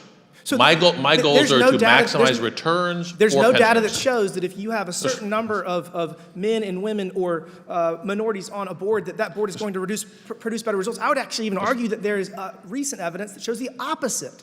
SVB and Signature Bank, most of their emphasis was not on the nuts and bolts of banking. It was on diversity inclusion, it was on ESG, and they failed. And you know what, this is the problem? My constituents, the people that I represent, have to pay for it because the systemic risk measures that were taken by Treasury and by the FDIC results in higher FDIC premiums for the banks that I serve. So again, I don't care what you do in Illinois, but don't come to me when you bankrupt your pension. Don't come to Congress when you bankrupt your pension and think we're going to bail you out like we bailed out SVB and Signature Bank. Well, you're not yet. You're not yet because you're actually violating your fiduciary obligations to your to the pension by not focusing on a return on the investment. You're focusing on things like gender and race and sexual orientation, which that has nothing to do with merit. Yeah. I believe these recordings are videotaped, and you will find, if you listen to my comments, that those are, in fact, my requirement. My requirements are returning a fiduciary duty. Silicon Valley Bank did not fail because of focus on woke. It failed because they didn't listen to their risk managers. They didn't have risk managers. I'm sorry. They didn't have risk managers because they had three That's why they diversity failed. officers. Well, but they had 3 diversity officers. Do you not see the emphasis on ESG and on diversity You as said being a there's- problem to pursuing profit, which is basically what happened there, and it's what you're doing. Sure. You mentioned diversity on boards. There are no quotas out there, but research has shown, multiple research undertaken shows that diverse boards outperform homogeneous boards. We're not excluding anyone, but saying that getting more different opinions from different backgrounds around the table produce better results. In this case, having people that have experience in banking would result in SVB and Signature not failing. Instead, they were focused on diversity inclusion. They're focused on gender, on race, and on sexual orientation and pronouns. And that's why we need to stop this, and we need to focus on the fiduciary obligations and getting a return for your investors. Thank you. I yield They back. focused too much on one specific risky industry. They didn't have risk managers they were listening to. That was the cause. of Mr. Chairman. Demise. Excuse me just a moment. Does gentleman yield back his time? Gentleman yields back his time. Does gentleman seek? I seek a unanimous consent just to introduce an article on this very point saying SVB's collapse was a failure of governance and describing it as a textbook case of corporate mismanagement. And it's from Axios, so I'd like to introduce that. Without to the record. objection, we'll enter Thank that you. into the record. Thank you. Does gentleman seek further time? No. Thank you very much. Thank you much. Thank you, The Mr. gentleman, Mr. Rokana, is recognized for 5 minutes. Thank you, Mr. Chair. Attorney General Marshall, I want to see if we can find. Excuse me just a minute. Will the gentleman, hold on just a moment, please. Does the gentleman seek agreement that he could go use the outside services? Go ahead. Okay, I'm trying to make sure because I don't want to interrupt if that's the question. Okay. Sir, the rooms might be outside and to the left. We got one back. Okay, got one back there. Okay, excuse me. The gentleman now will be recognized for 5 minutes. Thank you, Mr. Chair. Attorney General Marshall, I want to see if we can find some common ground. I assume you would agree with me that if BlackRock or a company wanted to prioritize investments for things that were made in America, that would be okay. The question is whether or not that's going to maximize the return for the investor in that fund. But you wouldn't agree. I mean, I believe that it is fine for companies to prioritize goods made in America, made in Alabama, made in the United States, regardless of profit maximization. You would disagree with that? I would disagree with that. The role of the fiduciary is to maximize the benefit for that individual for whom they represent. Okay, That is well, a sole, if I can finish, please, sir. It's a sole interest duty of loyalty that exists for that fiduciary. And if, in fact, investing in a company that produces American goods is not profitable, nor does it provide a return, then that individual will be acting contrary to their duty of loyalty to that particular investor. Well, we just disagree with this. I think your view is more of a globalist view. I'd be curious what President Trump thinks, actually, because my view is that American investment firms should prioritize investing in making things in America. I thought that was half of the former president's campaign. So we just have a philosophical disagreement on that. Let me ask a second question. I assume you would be fine if BlackRock says, even though the vast majority of profit maximization would mean investing in China, which, by the way, they have said that's the highest returns, we're going to choose not to invest there because of the human rights violations of the Uyghurs. Would you be for them maximizing their profits and investing in China, or would you support them not investing in China because of human rights concerns? Obviously, BlackRock has multiple investment vehicles for which people can choose. If, in fact, they have a global fund in which they are investing in China, then the investor has an opportunity to determine whether or not... Would you say it's fair for BlackRock to make a decision that they should not invest in China, even if that's higher returns, because they have a problem with the human rights view and the Uyghurs? I think the question is, what is the purpose of the fund? What is the defined investment goal that's there? Yeah, they're and then they funded- can make a decision about whether or not it's appropriate So return if they for that made a particular decision, investor. if Larry Fink said, we're not investing in China, in regions with the Xinjiang where there are Uyghurs, would you be fine with that? Tell me again this... Uyghurs are basically oppressed in China, and if BlackRock said we're not going to invest there because we're concerned about the human rights violations, would you be fine with that? BlackRock has an opportunity to define the fund, how it would be invested, and how it is that they choose So you would for be those fine particular if investors. they made a decision on human rights grounds, would you be fine with that? It's a broader issue than that, Congressman. Well, as no, far I'm as just asking- no, sir, you're not letting me answer my just finish, 'cause question. Chairman- You may have an agenda that you want to ask with this question, No, but let what me- I'm let me- answering let for me- you I is, reclaim my time. Let me ask you, Chairman Gallagher, I'm on the China committee. We have had Republicans lecture BlackRock saying that they should have the values not to be investing in China, even if it's profit maximizing because of the human rights violations with the Uyghurs. Would you support that view? first of all, I don't know exactly the circumstances that you're talking about Well, in China. that's shocking that you don't know the Uyghurs and the human rights violations there. Can't tell you that I know anything about it, sir.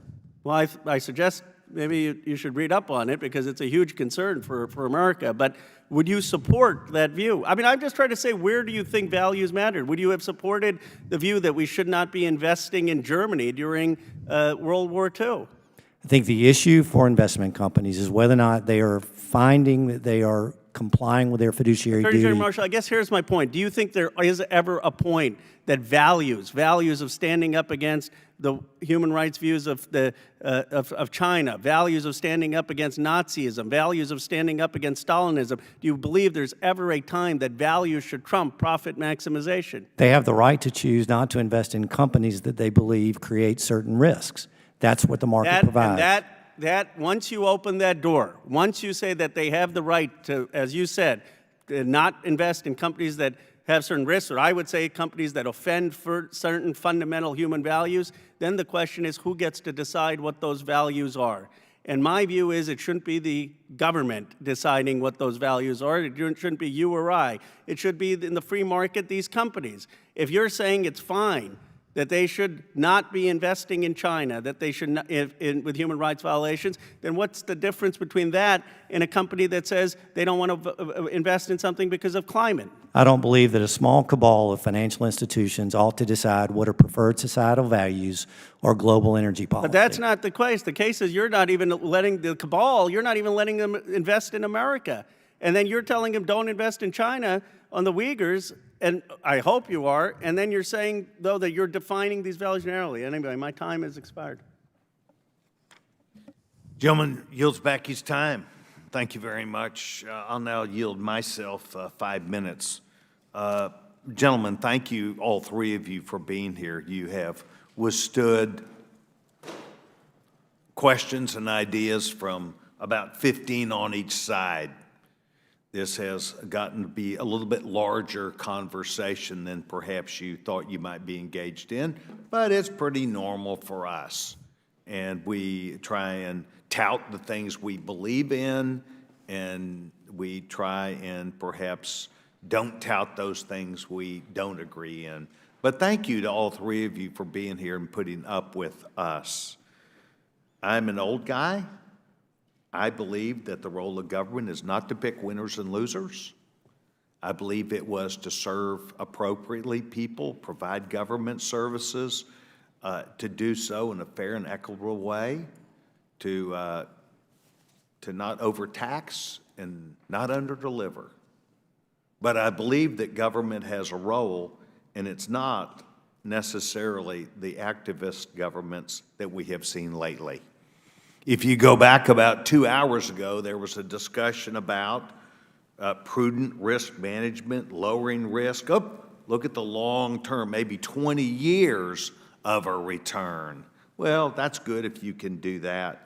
But I would say to the gentlemen, the Attorney Generals, that I have looked at the trends as of late in each of the last probably 5 years, but 3 years I've gone back and looked. California, New York, and Illinois have all lost hundreds of thousands of people. 151 billionaires have moved out of California. That's economic. People moving, notwithstanding, in 109 out of 111 counties or so in Illinois have decided to leave the state. States have their own opportunity to do as they would choose. But activist governments, just like our federal government now, are lending themselves to picking winners and losers, making decisions for people, and doing things off their own regard, even in midst of our nation being probably a 50-50 country. And I find that this argument that we're into today about the role of ESG as being very germane to whether the country is going to be successful or not. We are dividing ourselves in this country, and people arbitrarily are moving, notwithstanding to my home state of Texas, but in that process, dividing us. Mr. Marshall, Mr. Reyes, please tell me, you come from two states that I don't think you try and divide each other. You don't try and pick winners and losers, but you do see where there are marketplace problems out there where people are doing that. Are you rejecting those ideas, or you're simply trying to philosophically say, let's let our state, business decide where it goes, schools decide where they go, and try and be successful? Mr. Marshall. It is clearly the latter.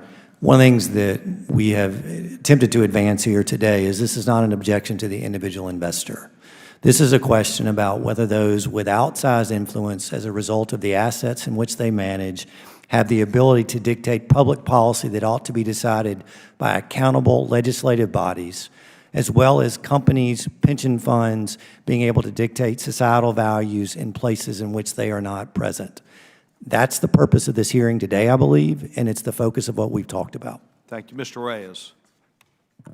Definitely the latter, Mr. Chairman. And we are proud in Utah to be a fiscally conservative state that have seen in-migration from many of those states that you've referenced because they value the cleanliness and the success and the business opportunities, the family-friendly environment of our state, and then, ironically, quickly try to change our values and our way of life, importing the very things they just fled from. ESG is part of those policies and a process that thwarts the free market, that caused them to leave where they came from and enjoy where they're living now in the great state of Utah. So I appreciate, on behalf of my citizens who are very concerned about this on many levels, this being ESG, not just data in a free market, in a vacuum that allows people to make decisions without coercion, but in an environment where every major pressure point is choking out decisions and the free will of everyday Americans and hurting them at their pocketbooks, hurting them in their long-term savings, hurting them at the gas pump. And these are the things that we hope that you'll continue to hold hearings on with regard to this ESG movement. Thank you very much. I simply call it active government making decisions on behalf of free people, and I agree with you. I want to thank the gentleman from Illinois. I believe that his presence today says volumes about not only what he believes in, but very clearly my colleagues that are my dear friends also viewed you as an advocate to express their ideas as an evaluator, and I want to thank you very much.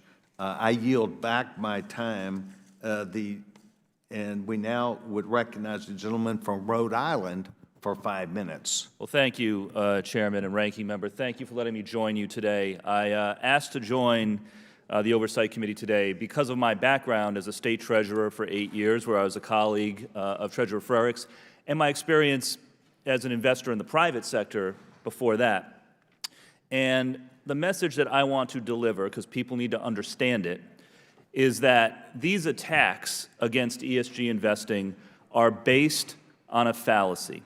They are based on the argument that somehow incorporating environmental and social and governance factors is a breach of fiduciary duty to clients or to beneficiaries. That is not true. The opposite is the case. As fiduciaries, we would not be doing our jobs if we did not consider environmental and social and governance risks when making investment decisions. And in fact, investors in companies that have failed to incorporate ESG risks into their decision-making have lost a lot of money as a result. Do you want some examples? BP. After the Deepwater Horizon spill, BP stock dropped 55%, eliminating $88 billion of shareholder value because that company failed to adopt proactive safety protocols.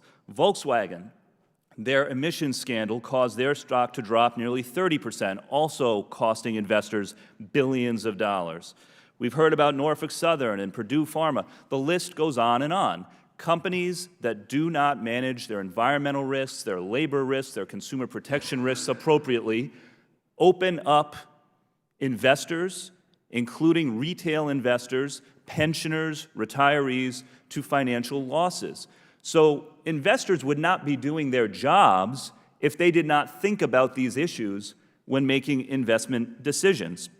And in fact, because we have a free market in this country, investors are voting with their feet. We've heard about how big companies like BlackRock and others that integrate ESG factors into their decision-making process control trillions of dollars. Yes, because investors have chosen to take their business there because they want their asset managers to be incorporating all of these factors into their decision-making process. And the data has borne out. Over the last 5 years, according to Morningstar, 2/3 of funds that emphasize ESG in their investment process have ranked in the top half of performance relative to their peers. That's mutual funds. So again, ESG investing, it is common sense, and it's been going on for years as well. Private investors have been doing this for decades.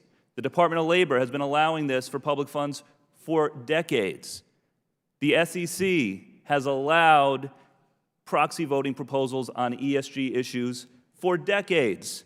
What is new here is this trumped-up opposition, no doubt funded by and pushed by the oil and gas industry, that is desperately trying to hang on because they know that the smart capital is moving toward a clean energy future. Again, if you want an example, if you had invested $100 in ExxonMobil stock 5 years ago, that $100 would be worth $142 today. Pretty good. If you had invested that same $100 in First Solar, a publicly traded company, it would be worth $267 today. So the industries of the future are winning, and the industries of the past are now trying to rig the game by employing government interference to prevent investors from doing their jobs. And I would note, this government interference is being run oftentimes by people who have no investment experience themselves at all. The two Republican witnesses who are here, who may be very credentialed in other ways, between the two of them have 0 degrees in investments or economics or finance, are not CPAs, are not chartered financial I ran a analysts. tech venture fund, just so you know, Congressman. So, Yeah, fair okay, enough, so but no degrees, no But just to be CFA, clear on the no record, CPA, I just reclaiming wanted my to time, know, yeah. reclaiming my time. All right, I've spent a career in this, as has Treasurer Frerichs and many others who were not given the opportunity to come here today. Our Republican witnesses have experienced trying to overturn elections that were freely and fairly won, but not incorporating smart ESG factors into investment decisions. So listen, we know what's going on here. This is a taxpayer-funded effort to run interference for the oil and gas industries, prevent investors from doing their jobs and exercising their judgment, and prevent investors from having the options for where to move their money. It's un-American, it's not in keeping with the free market or sound investment principles. And with that, I'm out of time, and I yield back. Chair recognizes Mr. Burleson from Missouri for 5 minutes. Thank you, Mr. Chairman. You know, I am an investment advisor representative. I do have a securities license, and I sat across the table from people when you manage someone's accounts, and the burden is on you to make sure they make it all the way to end of life, and that their funds do not run dry. And I'll tell you, when you're facing someone and you're looking them across the aisle, you realize that burden. It weighs on you. And when your clients' portfolios go down, you feel the pain. But you know what I would never do? I would never, and I would think it would be fiscally irresponsible to apply my morality on my clients' funds, right? Mr. Marshall, would you not agree that people have different moralities, and if your investor is applying their brand of morality on your funds, would you be pleased with your performance? I would not, but that's the goal of those that initiated ESG concepts to the UN, which said that they want to transform the world by creating a global energy economy, as well as being able to set preferred societal values. Yeah, and Mr. Reyes, the problem is that we have a situation where the tail, folks like Mr. Frakes, is wagging the dog, because in using his position, in voting position, to be able to change the direction of companies. And these companies are where our citizens and their retirements are invested. That's correct. And I wouldn't want anybody's morality, whether it was progressive, conservative, or something in between, voting with my dollars. And when I and my team invested on behalf of others, it was the same. We wouldn't interject our own political preferences or personal preferences. Well, and the impact on states is unbelievable. We heard from the Illinois is over 100, I saw reports, $110 billion in a pension deficit. It may be more, right? And so the problem is that in order to make that up, is that the state has to kick in more dollars in order to get that fund to be solvent. That's what happens in every state. When you become below a particular level of solvency for your pension, you start having to kick in more. And the impact on the taxpayers is devastating. So, yeah, we can talk about whatever moral decision that you want to make. You can make voting right decisions to direct people's money towards your brand of morality. But when you mess around with other people's money and they get hurt, who pays? Do you? No, you don't pay. They do. And that's what this is about. We're trying to make sure that people are not messing around with retirees' funds. So let me ask this question. It was mentioned that we are not able to, we just want to have more information out there. So let me ask a question. Mr. Marshall, and you guys can go down the line, just say, in Missouri, our treasurer issued a rule that said, if your money manager is using ESG in their metrics, then your client should probably know about that, right? More information would be good information. Would you agree with that? I don't disagree at all. Mr. Reyes, do you agree with that? Agreed. Do you agree with that, Mr. Frakes? More information is good information? Mike Furix, I agree with that. And I disclose all this on our website. We are public and transparent. Okay. I agree with you. But I would disagree with your statement that this is about me pushing my values. This is about pushing value for companies. When we hold... Right. And Mr. Frakes, businesses are not going to heaven or hell, are they? There's No, but businesses do declare bankruptcy, like Purdue Pharma. Well, that was a bad math. investment. That is math. Math is not there's no morality to math. I'm completely agree with that statement. But again, I reiterate that as an investment advisor who actually had to deal with clients and actually worry and stress about whether or not, when they're making that decision, I'm retiring, am I going to make it all the way through? And you're sweating that for them, you're stressing about that for them, it's not your money.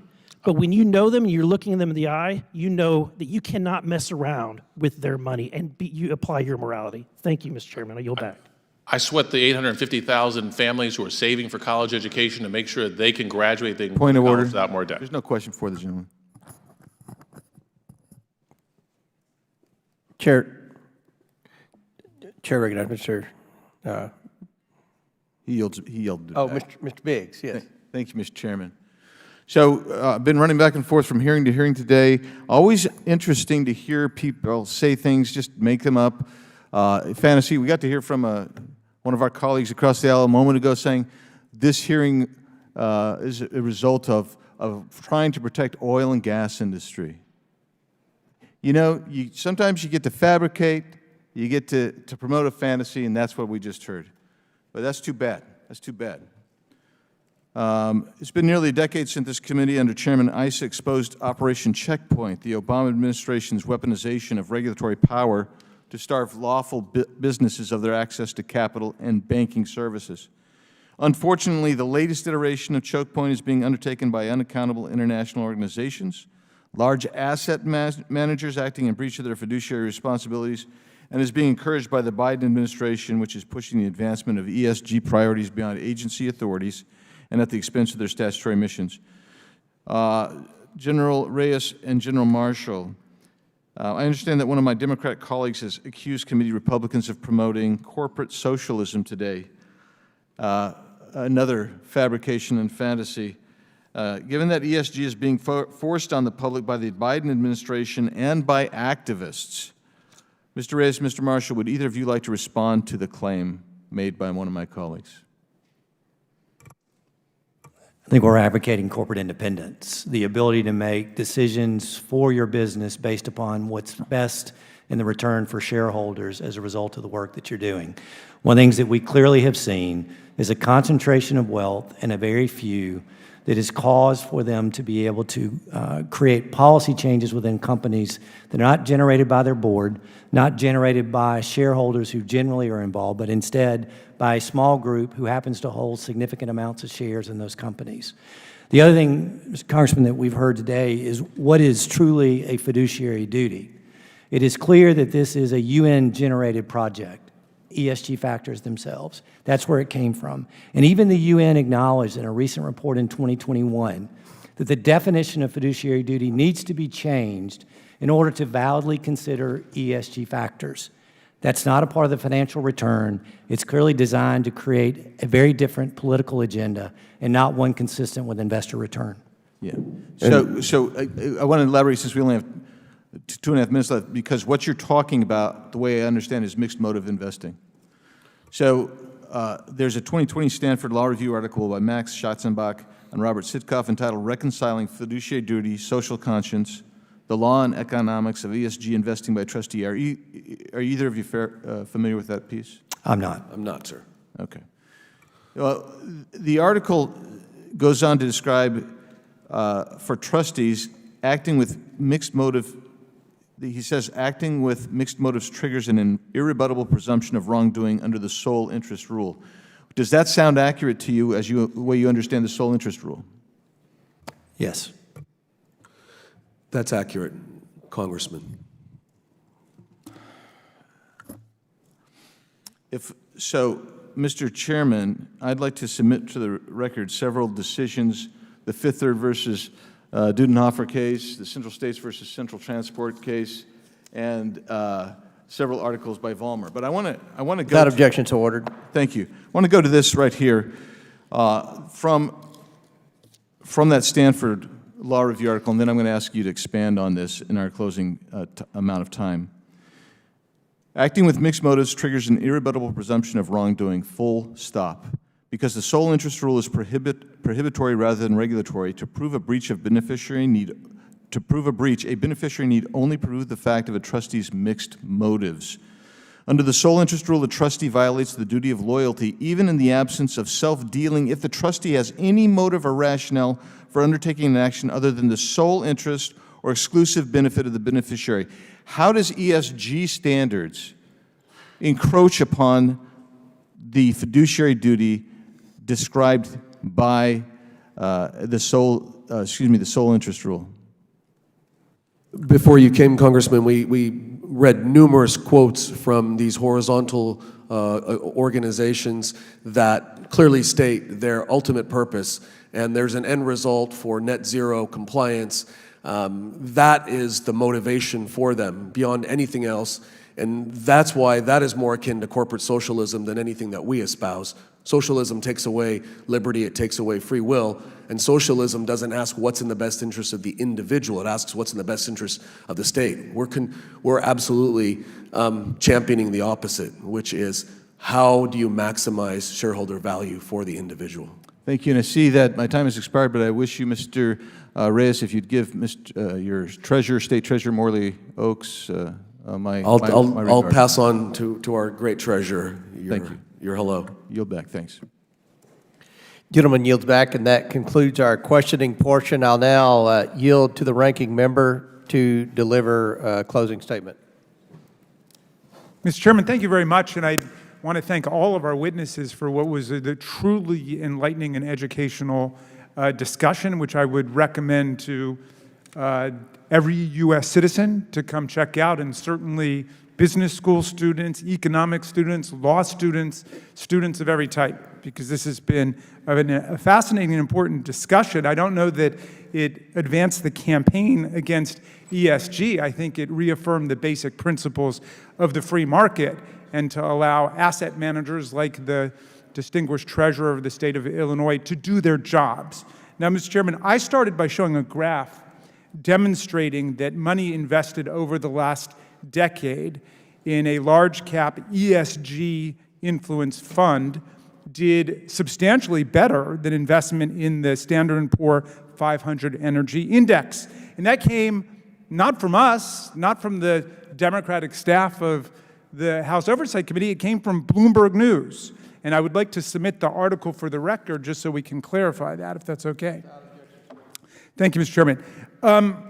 Now, that graph, which is quite dramatic, showing that over a decade your money would have been better put in an ESG-defined fund than just the general S&P 500 Energy Index, which I wasn't aware of. But that graph seems to support Mr. Frerichs' basic point today that ESG considerations are totally consistent with an asset manager's fiduciary duties to maximize shareholder value, and arguably compelled by it. That's certainly the interpretation I think that Mr. Frerich has offered today, that it would be in disregard of your fiduciary duties simply to try to close your eyes to environmental, social, and political concerns. For example, we talked about Norfolk Southern.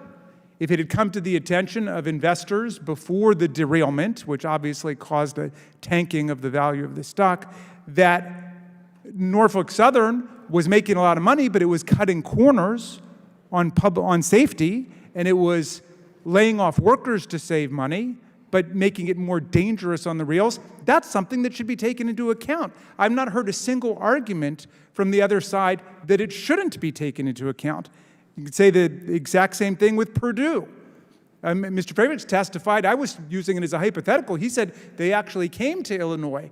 He faced the question whether or not to invest in Purdue, and Purdue was coming back with staggering profits, but he looked behind the curtain, and he didn't like what he saw in terms of Purdue getting people hooked on OxyContin, oxycodone, and he said, that's not a good long-term investment for the teachers and firefighters and cops of Illinois. And so he avoided it. He was doing his fiduciary duty. That's what it means to do your fiduciary duty. It would be, at least arguably, a violation of it to disregard all of those kinds of concerns. I mean, the Massey Energy Company coal company in West Virginia was making tons of money up until the Upper Big Branch mine disaster, which killed 29 miners. If you looked more deeply into it, they had hundreds of violations with OSHA and with the Mine Safety Organization. That's something that asset managers shouldn't take into account. That just seems way off to me. But look, in the final analysis, it's all about free choice. If Illinois wants to look at the mine regulatory safety record of a particular company, I know you don't have mining there, but if you want to look at Purdue's actual record, what they're doing with oxycodone, and Utah doesn't want to look at it, well, that's your choice. You do it. Different states can define the fiduciary duty differently. In Texas, they seem to be defining the fiduciary duty as doing whatever the oil and gas industry wants or the gun industry. Look what they just did in Texas under this whole anti-ESG, anti-woke campaign. They pulled the leash on municipal governments in the state and dramatically interfered in the free market to protect the oil and gas industry and the firearm manufacturers by telling local governments that they could not make contracts with certain private banks, which the legislature deemed to be too woke on those issues if they, took policies or made statements that were considered too woke by the legislature. Okay, well, what was the upshot of this anti-woke legislation in Texas? Well, don't take my word for it. Check out a study by Wharton professor Daniel Garrett and a Fed economist, Ivan Ivanov, which found that this anti-woke sledgehammer in Texas is costing the cities and towns of Texas, meaning the taxpayers of Texas, an additional $305 million to $532 million in additional interest payments every single year. Now look, if Texas wants to spend an extra $500 million on interest payments to make a totally political, totally partisan anti-woke statement, then have at it. That's up to them. At some point, the people of Texas will wake up to it, but that's their choice. But don't interfere with the right of Illinois and all the other states to look at all of the factors that actually influence the valuation of companies. Nobody should think, by the way, that this movement is striking a blow against global elites, which we've heard a lot about today. If you're interested in that, you should join our investigation into Donald Trump and Jared Kushner, who brought home $2 billion, not million, $2 billion from Saudi Arabia and the United Arab Emirates for a company he created the day after the Trump administration ended. So don't talk to me about global elites. That's the Trump family business, trafficking in global elites and their businesses. And he collected millions of dollars in unconstitutional foreign emoluments from Saudi Arabia, United Arab Emirates, Indonesia, Egypt, a whole bunch of countries that patronized his hotels and his golf courses. So I don't want to be lectured to by anybody about global elites, because I was here for the 4 years of the Trump administration. Now, my friend the chairman asked the question, well, what would happen in China? Or what would happen in another authoritarian regime with ESG? Do they have ESG? Absolutely not. That's the difference between a free market democratic society and an authoritarian or totalitarian society. All that matters is what the state rulers tell you to do. Well, here the state rulers want to say everybody's got to invest in big oil and big gas, even if they don't think it's the right thing to do from a fiduciary perspective. They want to try to compel people's choices. Why don't we let the free market operate instead? In the final analysis, these decisions are being made not contrary to the gentleman's statements before, not according to morality, but according to economics. That's what we heard from the excellent treasurer of the state of Illinois today. And those are the kinds of decisions that are being made across the country. Now, Americans have the opportunity to say, we don't want to patronize businesses that are supporting China, General Xi, or Putin in Russia, or any authoritarian regime. But when they're managing pension funds, they're not making a moral decision, they're making a financial decision. And if they're withdrawing from that, they're saying it's not a good bet. That's not a good bet for the people. I know the Attorney General of Alabama said, well, you should disregard all moral criteria. I think he was asked about communist China, he was asked about Nazi Germany. He said, just maximize profit. I understand that view. Okay, that's not the view most citizens have, but a lot of the asset managers say it's not a good bet to invest in Marcos in the Philippines or General Xi in China or Orban in Hungary or what have you. But that's up to them. And we shouldn't be interfering in one direction or another. And that's the problem with this whole anti-ESG thing. It is, even though it's dressed up as a critique of political investing, it's all about promoting political investing and promoting a political agenda. But luckily, I think the asset managers see it for what it is, the businesses see it for what it is, and the people see it for what it is. And I don't think it's going anywhere. So it's going to be on to the next battle in the culture war. I yield back to you, Mr. Chairman. Gentleman yields back. Now, I want to thank our witnesses for being here today. I know it was a long day. To those watching, it may seem that there were two different hearings occurring today.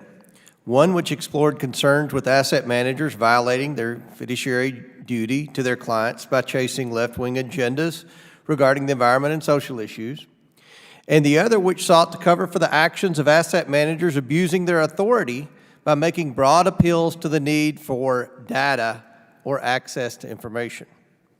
My colleagues on the other side of the aisle seem to be conflating the term responsible investing to mean socially responsible investing, as opposed to the fiscal responsibility that is asset managers' legally mandated fiduciary duty to their clients. I think we and asset managers need a reminder: the money asset managers invest is not their own. A fund manager's definition of socially responsible may not only directly oppose their clients' views, investing to satisfy a money manager's own ESG agenda could tank savings and retirements across the nation. We will continue to investigate liberal agendas pushed throughout the economy and society, be it by the private sector or, more worrisome, by the government. And let's hope these left-wing activists who are pushing this ESG agenda don't continue regulating our banks and setting our energy policy and doing many other jobs that have a detrimental impact on our economy and on society. If the Biden administration is weaponizing a whole-of-government approach to coordinate and force a whole-of-industry compliance with a woke agenda, it is this committee's responsibility to conduct oversight to the American people, and we intend to provide it. With that, again, I thank the witnesses for being here today. I know it was a very long day, and I declare this meeting adjourned.